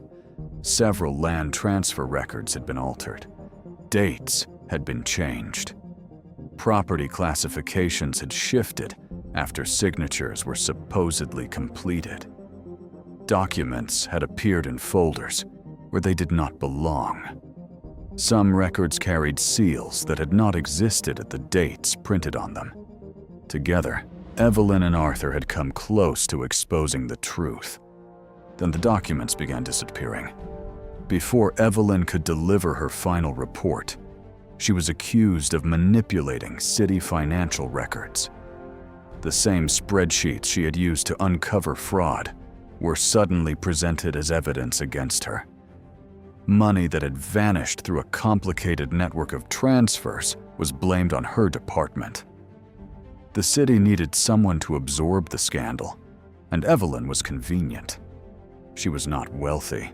She was not politically connected. She had no family name that could frighten the people accusing her. Arthur tried to defend her. He submitted notes about altered deeds and missing evidence. He insisted that files had been removed from the archive system, but his warnings were dismissed as paranoia. He was removed from his job. His reputation was damaged. Within months, the city had painted Evelyn as a dishonest auditor, and Arthur as a troubled clerk, unable to accept the conclusions of the investigation. Conrad Vale survived untouched. In fact, he emerged stronger. Over the next 2 decades, his company grew. Vale Horizons built luxury towers, shopping centers, private hospitals, and waterfront districts. Conrad funded scholarships. He donated to museums. He sponsored youth programs. His name appeared on plaques across the city. And Evelyn disappeared. She took temporary work restoring documents. She cataloged private collections. She repaired damaged books.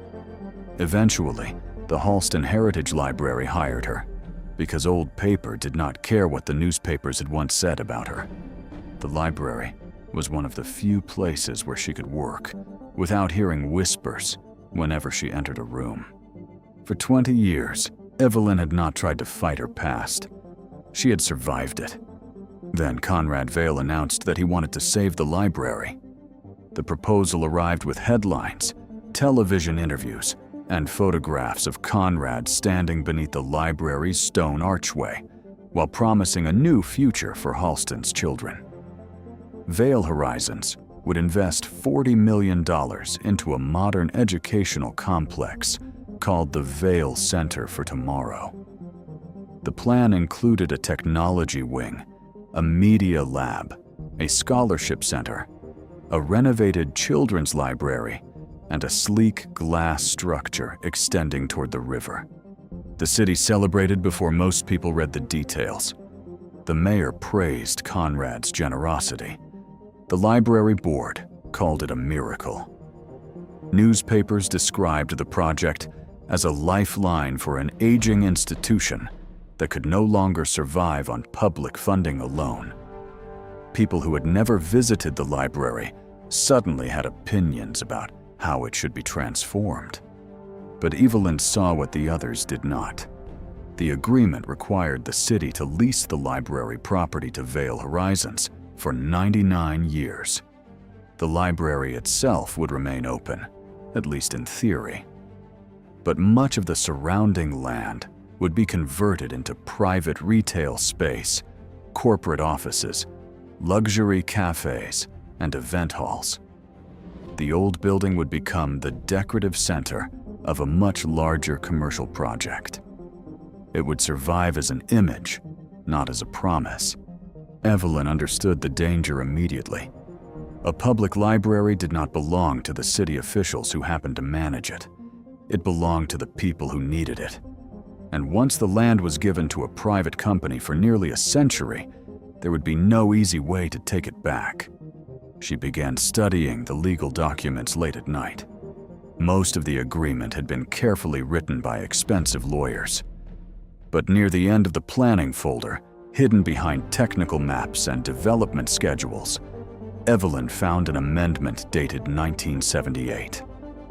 It claimed that the original terms of the library's founding agreement had been changed decades earlier, allowing the city to transfer the property for private development under certain conditions. At first glance, the document looked convincing. The language was formal. The seal appeared official.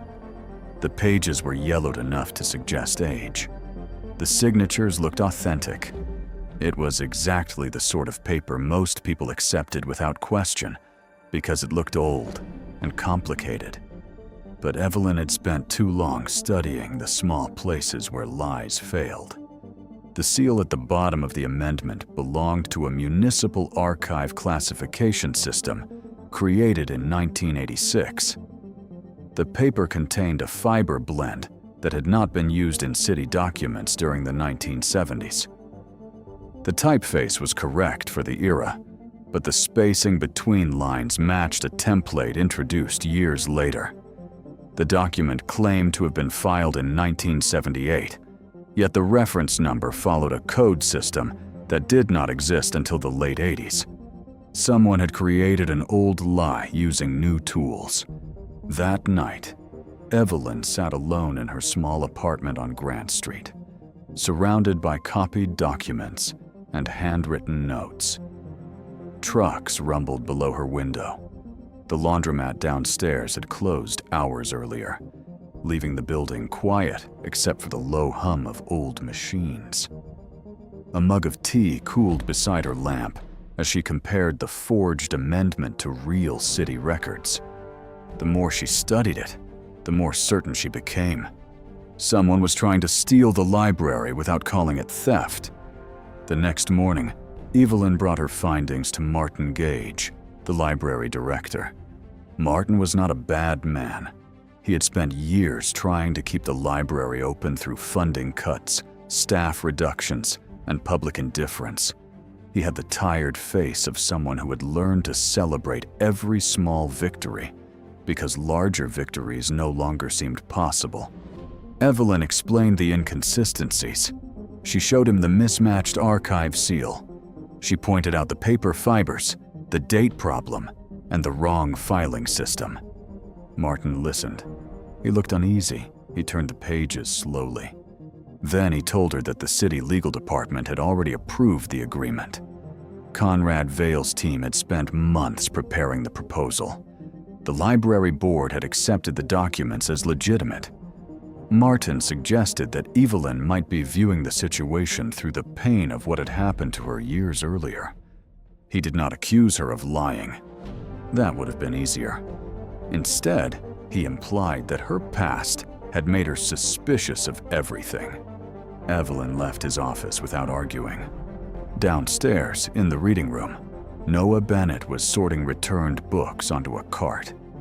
He was 15, thin, dark-haired, and taller than people expected when they first saw him.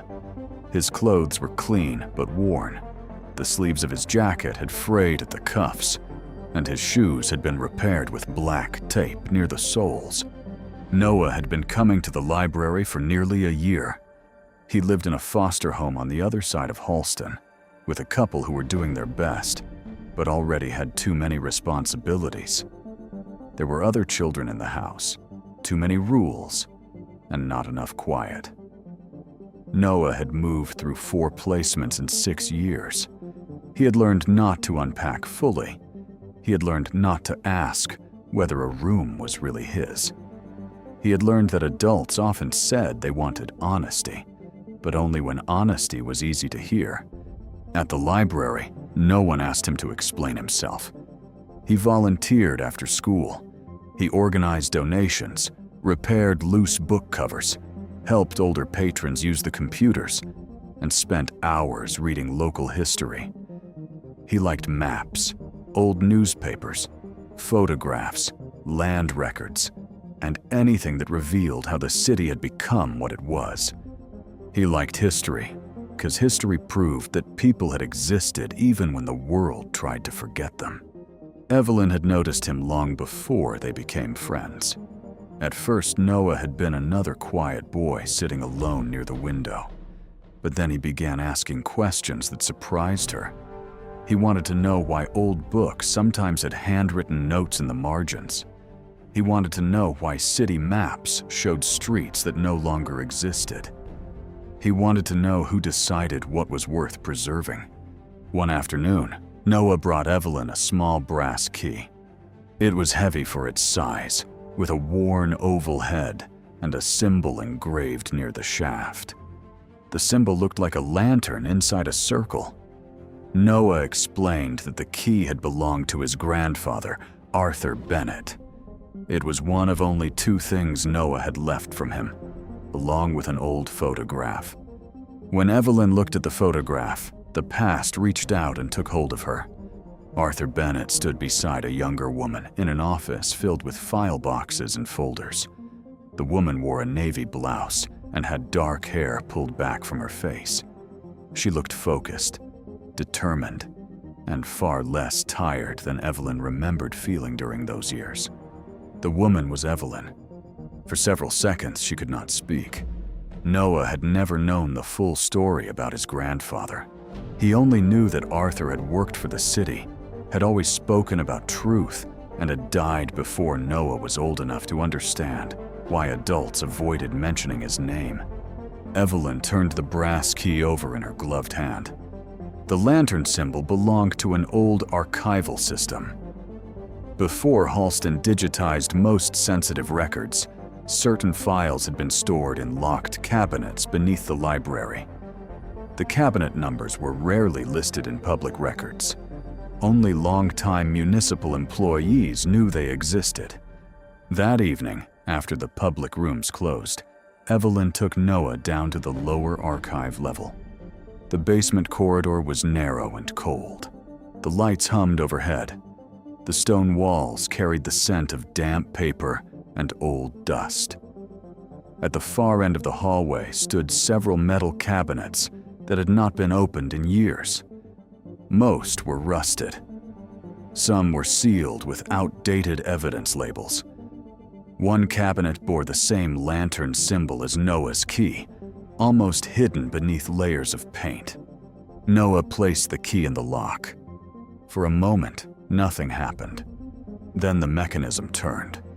Inside, they found a cardboard box tied with brittle twine, several reels of microfilm, a packet of photographs, and a sealed envelope with Arthur Bennett's name written across the front in faded blue ink.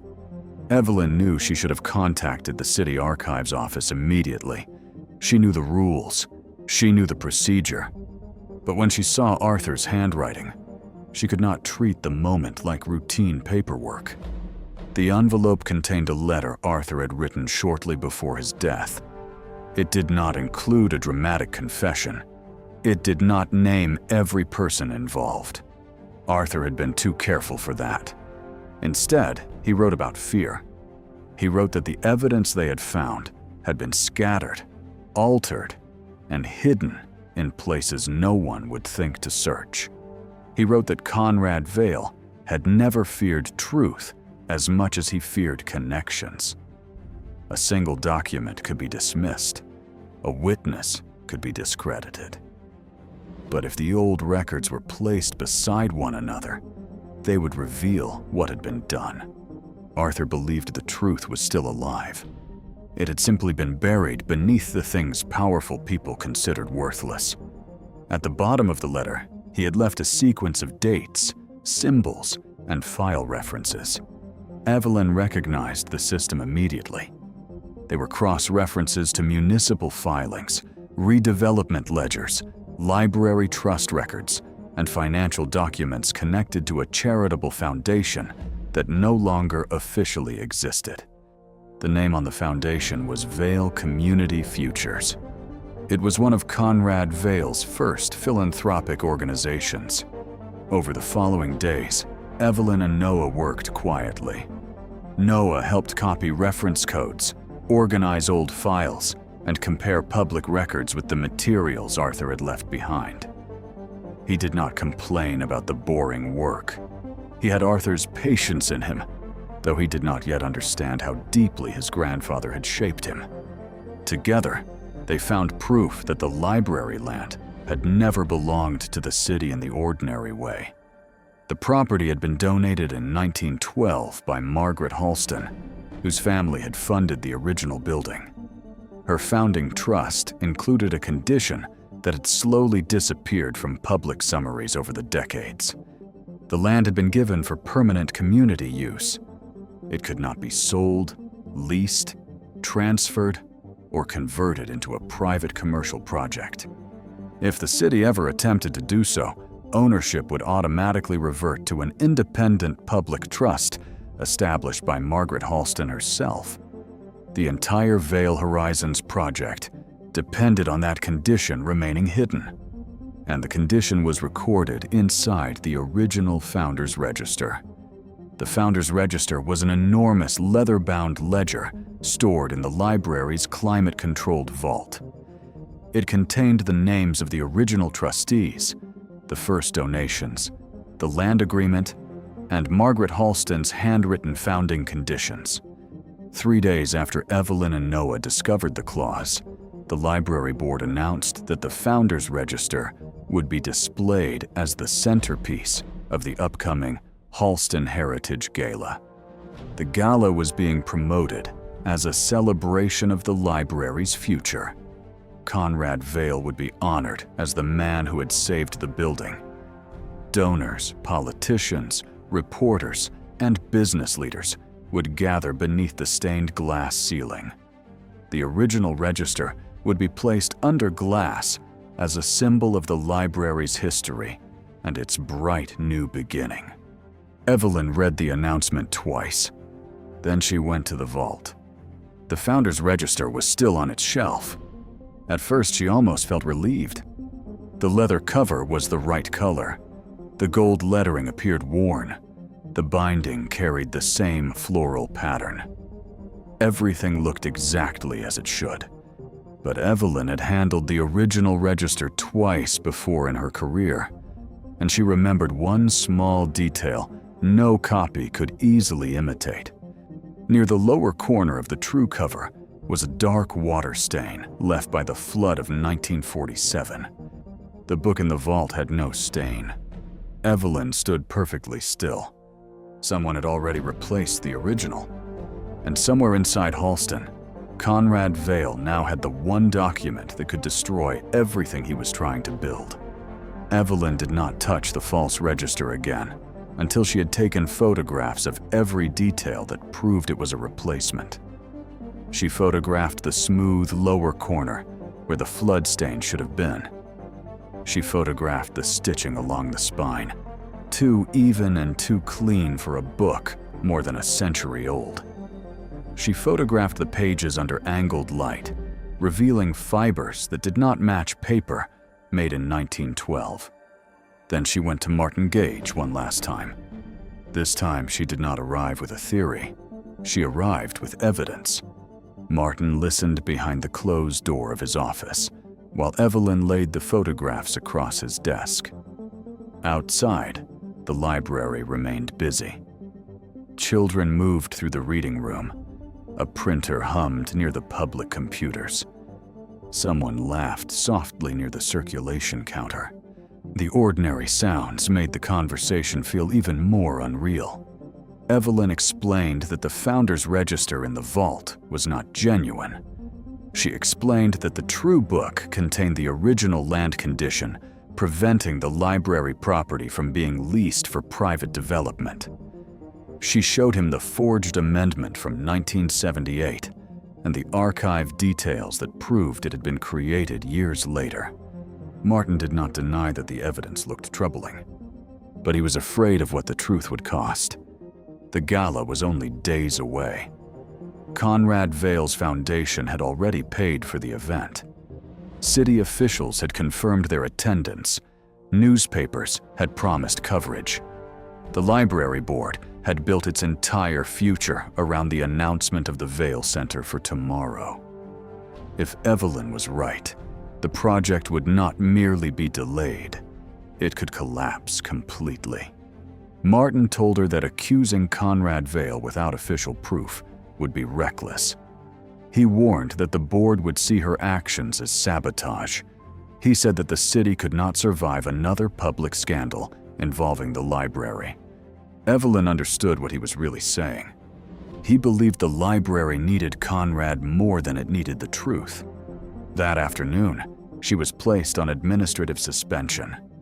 The letter was written in polite language. It claimed that she had accessed restricted material without authorization and caused unnecessary disruption during an important institutional transition. She was instructed not to enter the archive rooms until further notice. For the second time in her life, Evelyn watched a powerful system turn procedure into punishment. The first time, she had been younger. She had still believed that someone would eventually step in and ask what had truly happened. This time, she knew better. She did not argue. She gathered her gloves, her notebook, and the few personal items she kept in her archive drawer. Then she walked through the library without saying goodbye to anyone. Most of the staff avoided looking at her. A few looked sorry. None of them stopped her. That was the part Evelyn would remember most clearly. Not the suspension letter, not Martin's fear, not even the knowledge that Conrad Vale had found a way to rewrite history inside the very building meant to preserve it. What she remembered was how easy it had been for people to remain silent when silence protected them. Noah learned about Evelyn's suspension the following day. He had arrived after school carrying a stack of returned books, unaware that he was no longer supposed to be there. The circulation desk employee told him quietly that his volunteer access had been paused. She would not explain why. At first, Noah thought it was because of Evelyn. Then the security supervisor approached him with a rare 19th century atlas in his hands. The atlas had been found beneath the table where Noah usually studied. It was one of the most valuable items in the special collection. Its pages were delicate, its maps hand-colored, and its cover embossed with the seal of the old Halston Survey Office. It should never have been left in the public reading room. Yet there it was, beneath Noah's chair, as though someone had placed it there specifically to be discovered. Noah said he had never touched it. The supervisor did not accuse him directly. He did something more damaging. He made it clear that the library could no longer trust him around valuable materials. Noah stood in the lobby holding the volunteer badge he had worn for almost a year. Around him, people continued walking past the front desk. Some glanced at him. Most did not. He knew what they saw. A foster kid with worn shoes. A quiet boy without parents beside him. Someone easy to blame because people already believed he probably had a reason to take what did not belong to him. By the end of the day, Noah had been barred from volunteering. He did not tell Evelyn immediately. He waited until evening, then went to her apartment on Grant Street, carrying the suspension letter from the library and the brass key that had belonged to Arthur Bennett. Rain had soaked the shoulders of his jacket. His hair clung to his forehead. He tried to act as though the letter did not matter, but Evelyn saw the way he held it. The library had been one of the only places where Noah had felt wanted without being examined. It had been a place where he could sit beside other people without worrying about whether they knew his history. A place where he could be useful. A place where his questions were welcomed. Now it had become another door closing in his face. Evelyn wanted to tell him that none of this was his fault, but she knew those words would not be enough. Instead, she showed him the evidence she had copied before leaving the archive, the photographs of the fake register, the forged 1978 amendment, Arthur's letter, the notes about the hidden land condition. She told him that the people responsible wanted both of them out of the way because they were getting too close. Noah listened without interrupting. Then he asked the question Evelyn had been trying not to ask herself. If Conrad Vale had taken the real register, where had he put it? The answer came the following morning. Noah had gone behind the library to throw away a bag of old newspapers for his foster mother.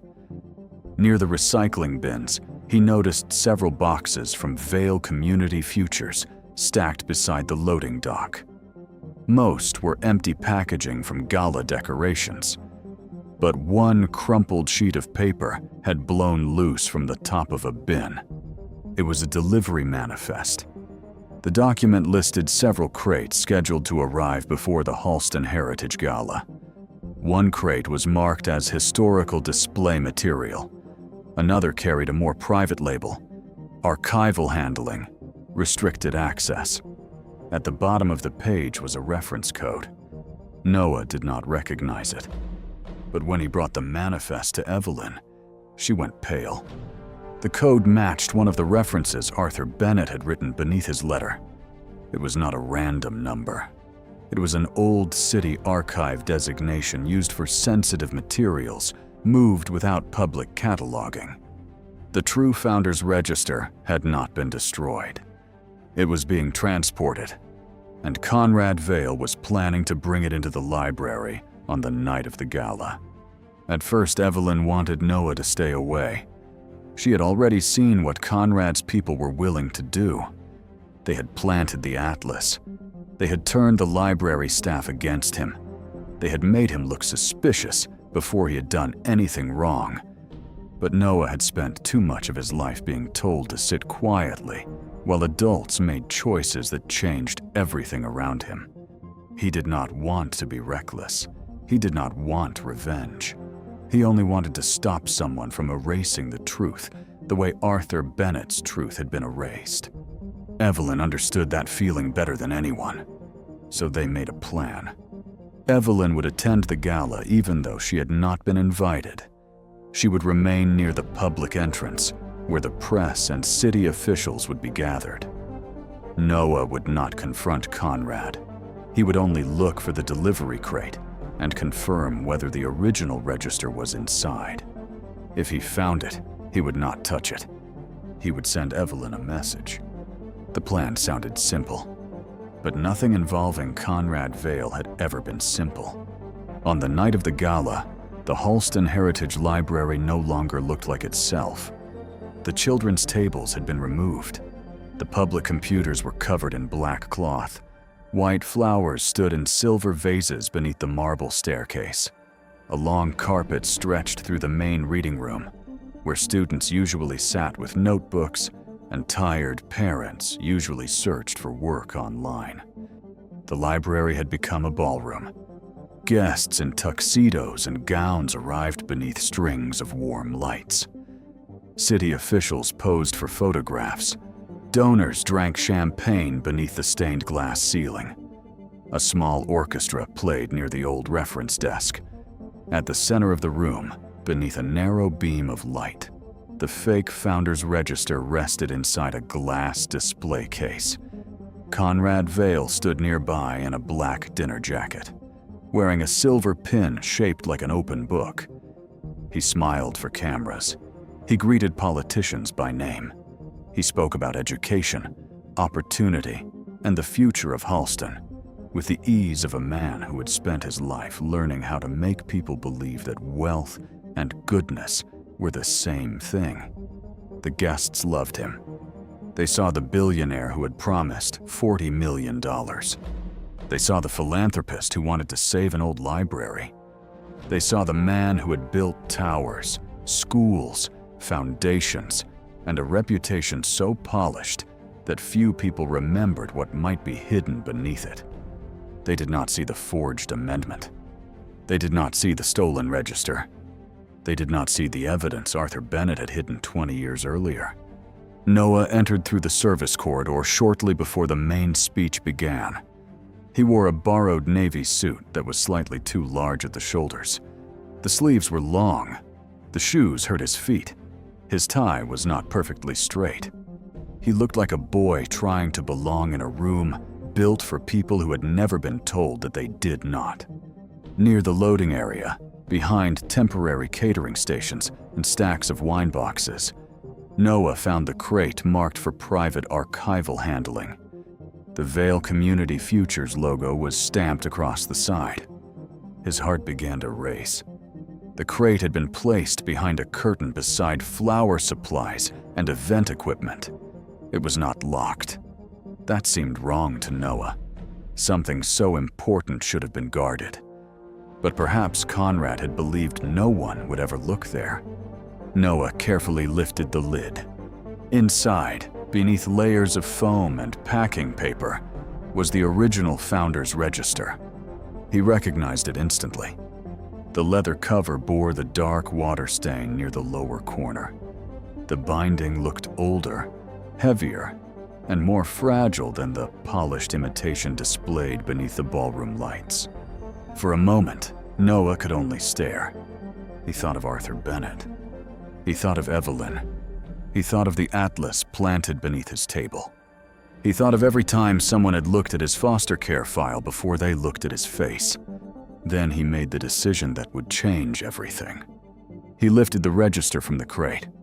He intended to carry it only far enough to show Evelyn. He never made it out of the corridor. 2 security guards appeared before he reached the service door. They moved too quickly. They did not ask why he had the register. They did not ask how he found it. They did not seem surprised at all. They took the book from his hands and led him toward the ballroom. At that exact moment, the orchestra began to fade.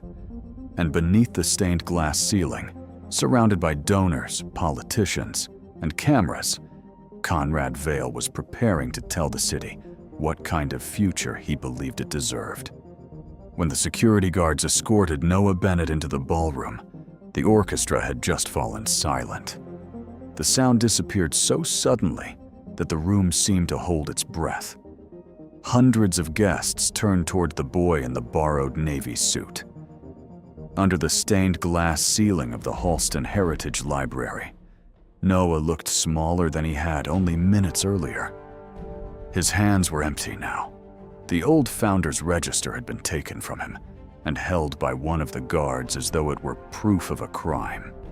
Conrad Vale stood near the center of the room, surrounded by donors, city officials, cameras, and people who had spent the evening praising his generosity. He did not rush forward. He did not raise his voice. He understood that real power rarely needed to shout. Instead, he looked at Noah with carefully measured disappointment. To the guests, it seemed obvious what had happened.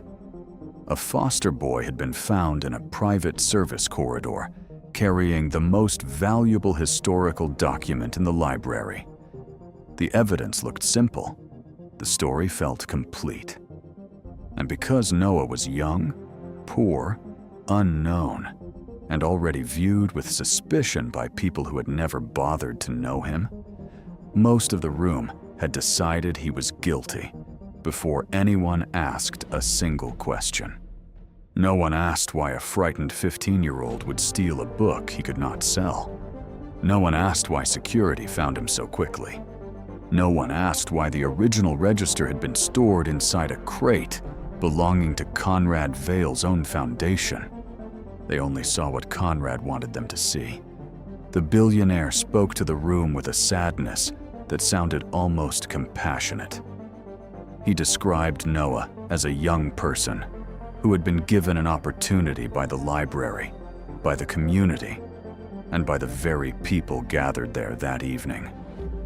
He made it seem as though Noah had betrayed kindness. He made the guests feel sorrow for him, while quietly convincing them that he could not be trusted. It was a performance Conrad had perfected over decades. He knew how to make cruelty look like concern. Noah stood still beneath the stained glass ceiling, his face pale and his shoulders tense. He had spent years learning that when adults had already made up their minds, speaking too much could make things worse. So he said nothing.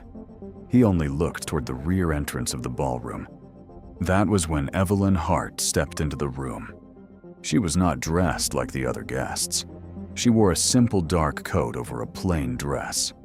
Her gray-brown hair was pinned neatly behind her head, and beneath one arm she carried the leather portfolio containing every piece of evidence she had managed to collect before Conrad's people pushed her out of the library. For a moment, no one noticed her. Then Conrad Vale did. His expression changed only slightly. It was small enough that most people missed it. But Evelyn saw the shift in his eyes. For the first time that night, the man who had controlled every detail of the gala looked uncertain. Evelyn walked past the donors, the board members, the city officials, and the photographers. She moved without hurry, but she did not hesitate. She had spent 20 years avoiding rooms like this one. 20 years allowing people to remember her as the woman who had supposedly betrayed the city. 20 years carrying the knowledge that the truth had been buried because no one important wanted to hear it. But this was no longer only about her. It was about Noah. It was about Arthur Bennett. It was about a library that had been built for people who had nowhere else to go. Evelyn stopped beside Noah and looked directly at the founder's register in the guard's hands. Then she looked toward the glass display case in the center of the ballroom. Inside the case, beneath a narrow beam of warm light, rested another version of the founder's register. The guests did not understand what they were seeing. Two old leather books could look nearly identical from a distance, but Evelyn did not need to touch them to know which one was real. The register beneath the glass was the forgery. The book Noah had found was the original. Evelyn told the room that Noah had not stolen anything. The real founder's register had been removed from the library vault and replaced with a false copy. Noah had found the original book hidden inside a crate, marked for private archival handling, a crate delivered by Vale Community Futures. A ripple moved through the crowd. Conrad responded calmly. He suggested that Evelyn was making another accusation without proof. He reminded the guests, in careful and indirect language, that she had once been involved in a financial scandal with the city. He wanted the room to remember her as a disgraced former auditor, not as the woman standing before them with evidence. It was the same weapon he had used 20 years earlier. But Evelyn had not come unprepared. She opened her portfolio and placed several photographs on a nearby table. The first showed the original register's old water stain, the dark mark near the lower corner of the leather cover caused by the Halston flood of 1947. The second showed the book currently displayed beneath the glass, smooth and spotless in the exact place where the stain should have been. The third showed the forged 1978 amendment that had supposedly allowed the library land to be leased to Vale Horizons. Then Evelyn began explaining the details. The register in the display case had been made with modern leather. Its gold edges had been chemically aged. Its thread stitching was too regular, too clean, and too new. The paper inside carried a watermark from a mill that did not exist in 1912. The pages had been machine trimmed, while the original book's pages were uneven because they had been cut by hand. To many people in the room, those differences seemed small, but small details were often where lies failed. Evelyn pointed toward the register Noah had found. The true book carried the old flood stain. Its leather had darkened naturally over more than a century. Its binding was heavier. Its paper showed the irregular fibers of handmade archival stock. Every mark on it told the story of time. The forgery only told the story of someone trying to erase that time. A woman near the front stepped forward. Her name was Dr. Maya Collins, a historical preservation professor from Halston University. Conrad had invited her to the gala because he expected her to praise the renovation project and speak about the importance of preserving the library's heritage. Instead, she examined Evelyn's photographs, then looked carefully at the book beneath the glass, and finally turned toward the register held by security. Her expression tightened. She confirmed that Evelyn was correct. The book in the display case was not the original Founder's Register. It was a reproduction. The ballroom changed in an instant. Until that moment, Conrad Vale had controlled the story. He had been the benefactor. Noah had been the thief. Evelyn had been the bitter former employee trying to ruin a charitable evening. But now, with one expert confirmation, the entire room had to consider another possibility. What if the boy had been telling the truth? What if the woman they had dismissed was right?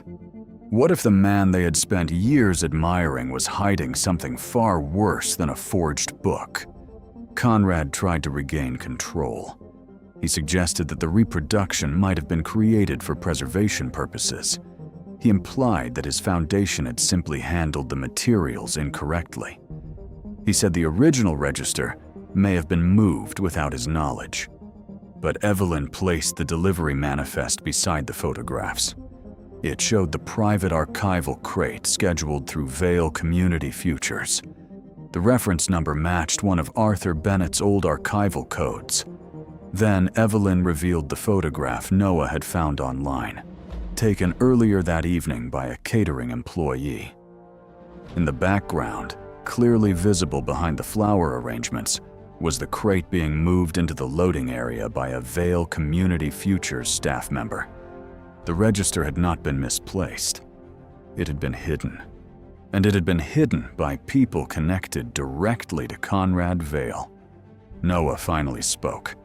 His voice was quiet, but it carried through the room because no one else moved. He explained that he had found the real register inside the crate. He said he had recognized the water stain because Evelyn had described it to him. He did not claim to understand every detail.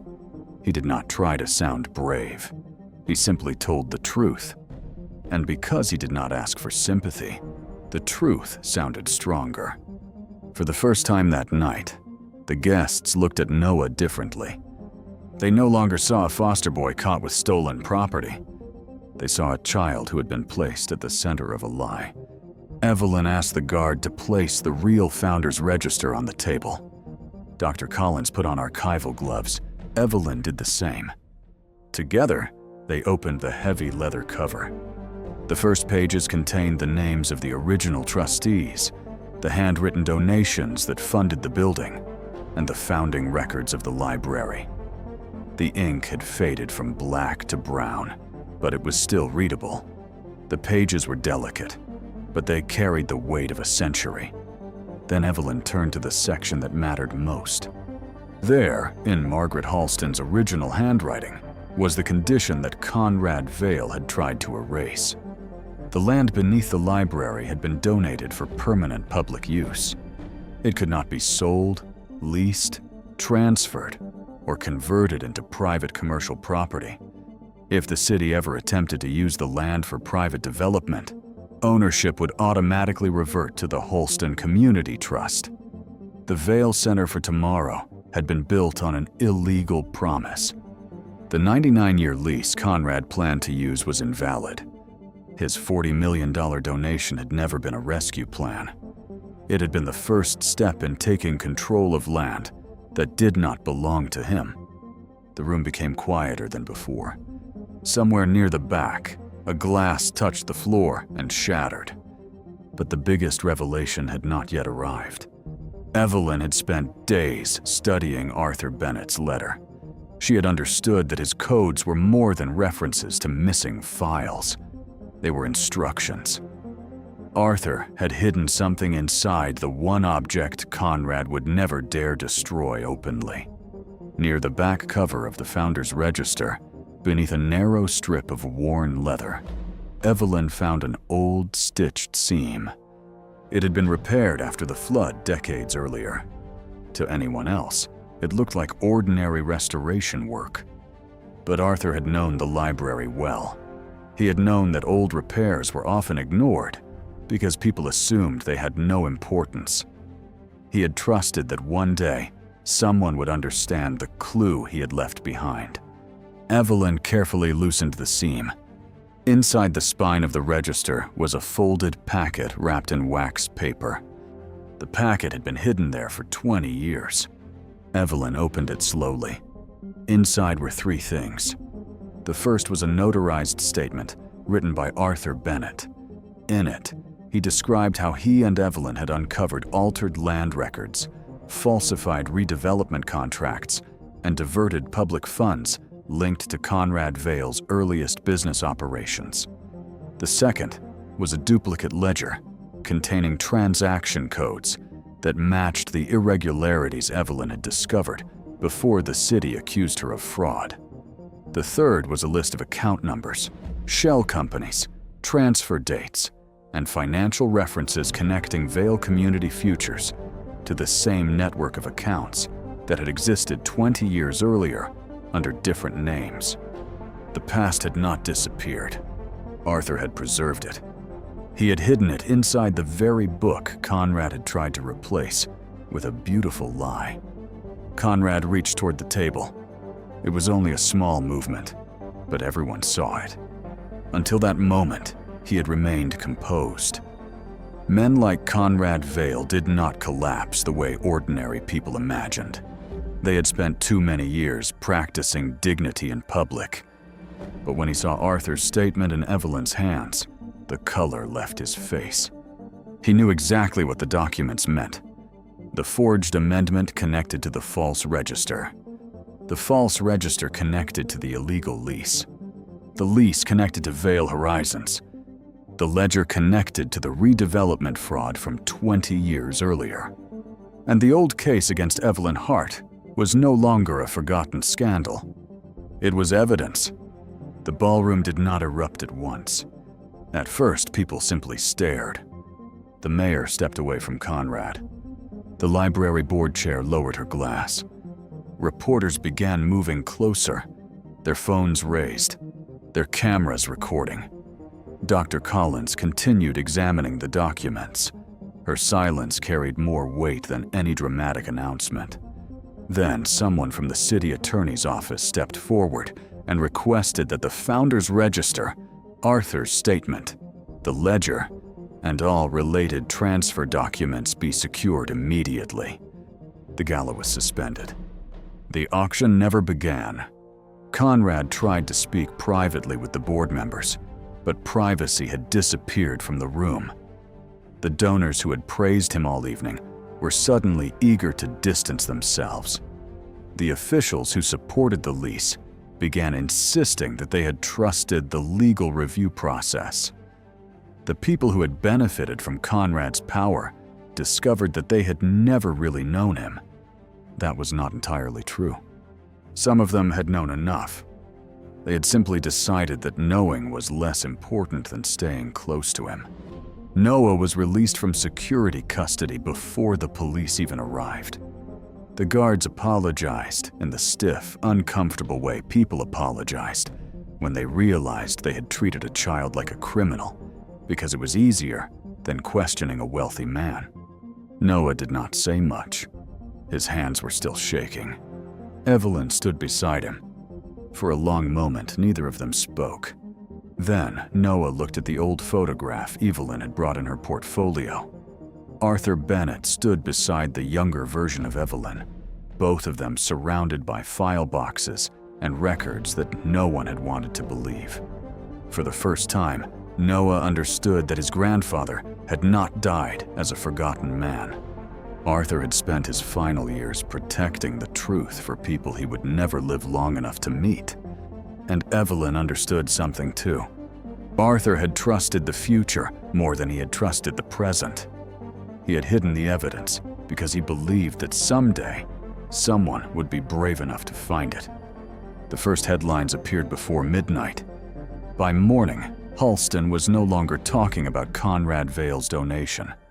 It was talking about forged documents, hidden ledgers, a stolen historical register, and a foster boy who had been accused of theft while holding the evidence that could expose one of the city's most powerful men. The investigation did not end in a single night. Real justice rarely does.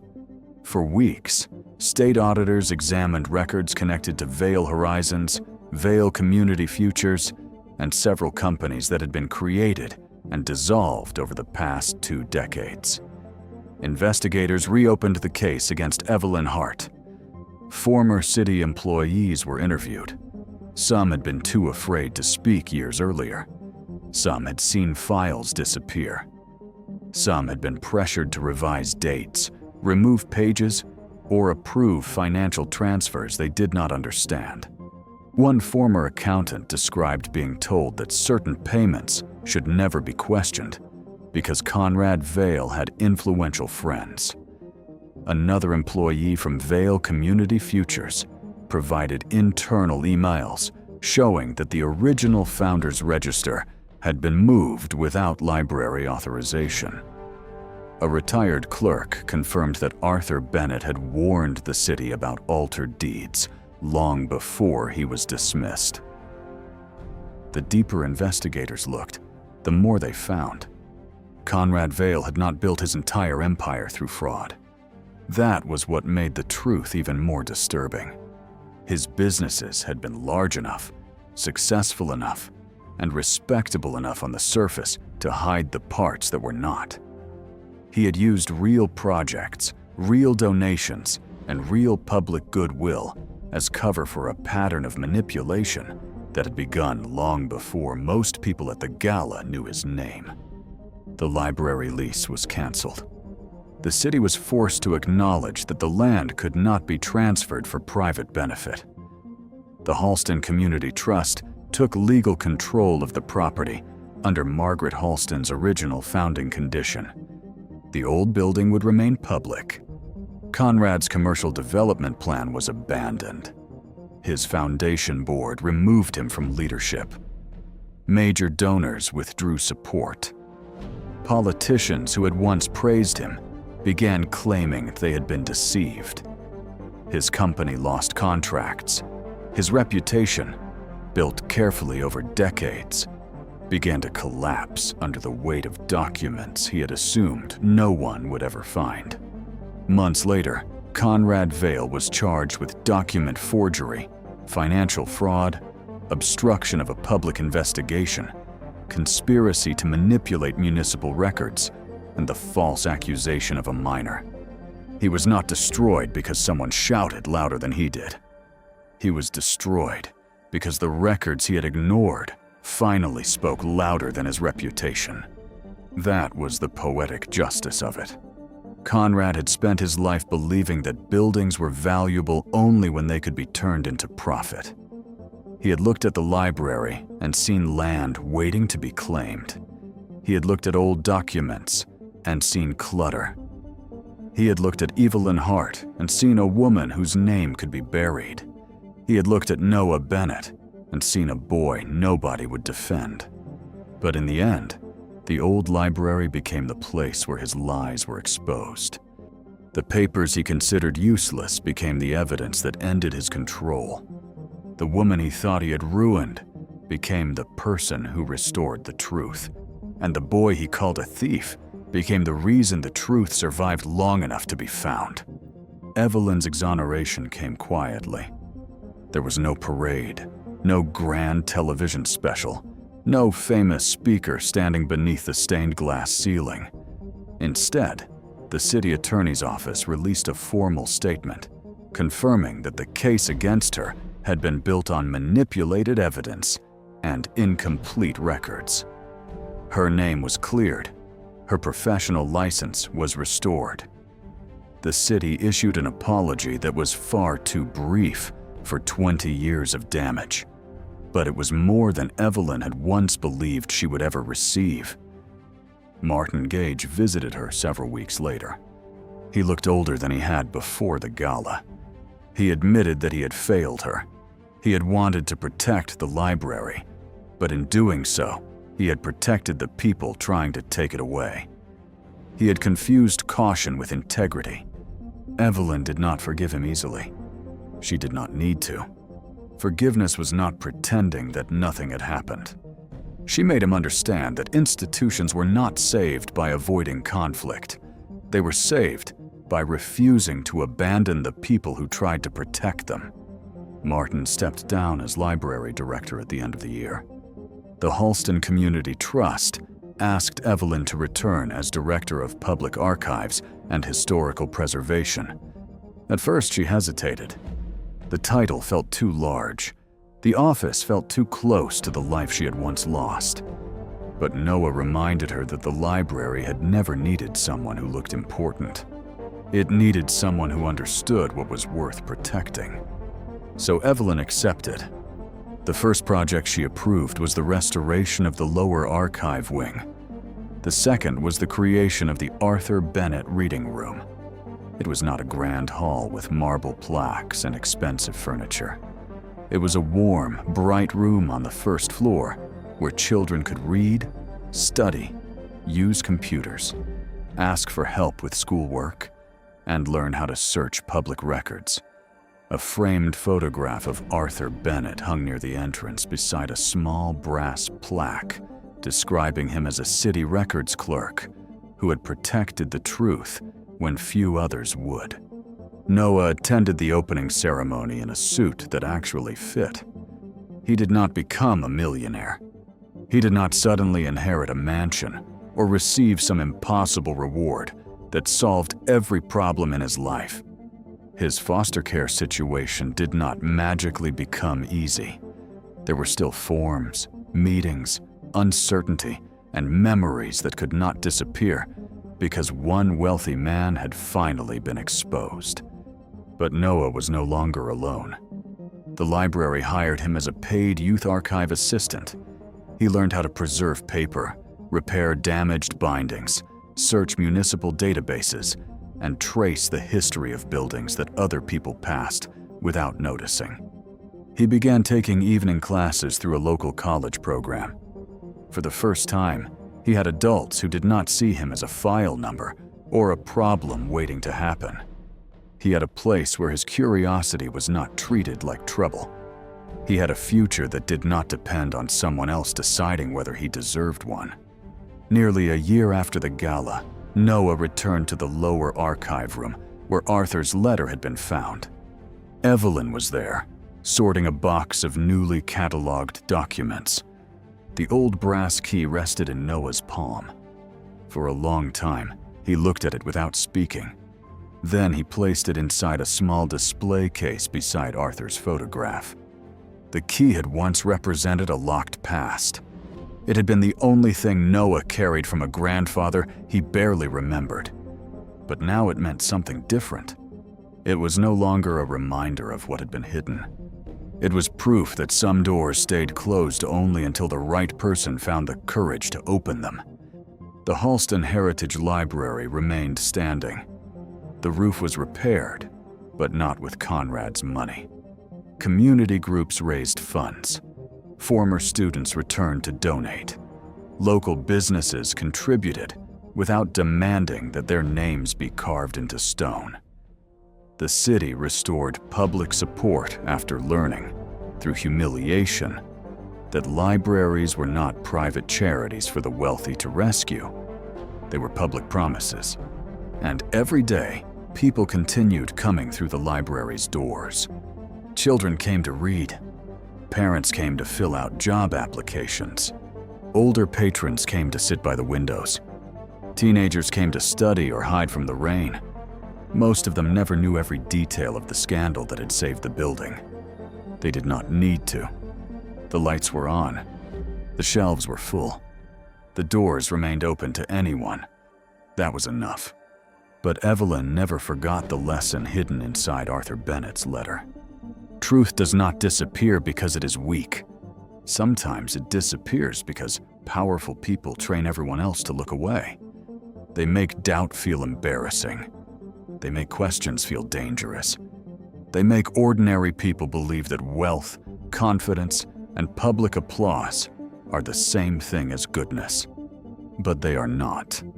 And in the end, it took a quiet archivist, a foster boy everyone was ready to blame, and a book full of forgotten pages to remind an entire city that dignity does not belong only to those who can afford to defend themselves. Sometimes the people treated as invisible are the only ones still paying attention. Sometimes the things everyone calls old are the only witnesses that never lie. And sometimes justice begins the moment one person decides that silence has lasted long enough. If you believe that truth deserves to be protected, even when powerful people try to bury it, share this story and tell us what you would have done if you had been in that room.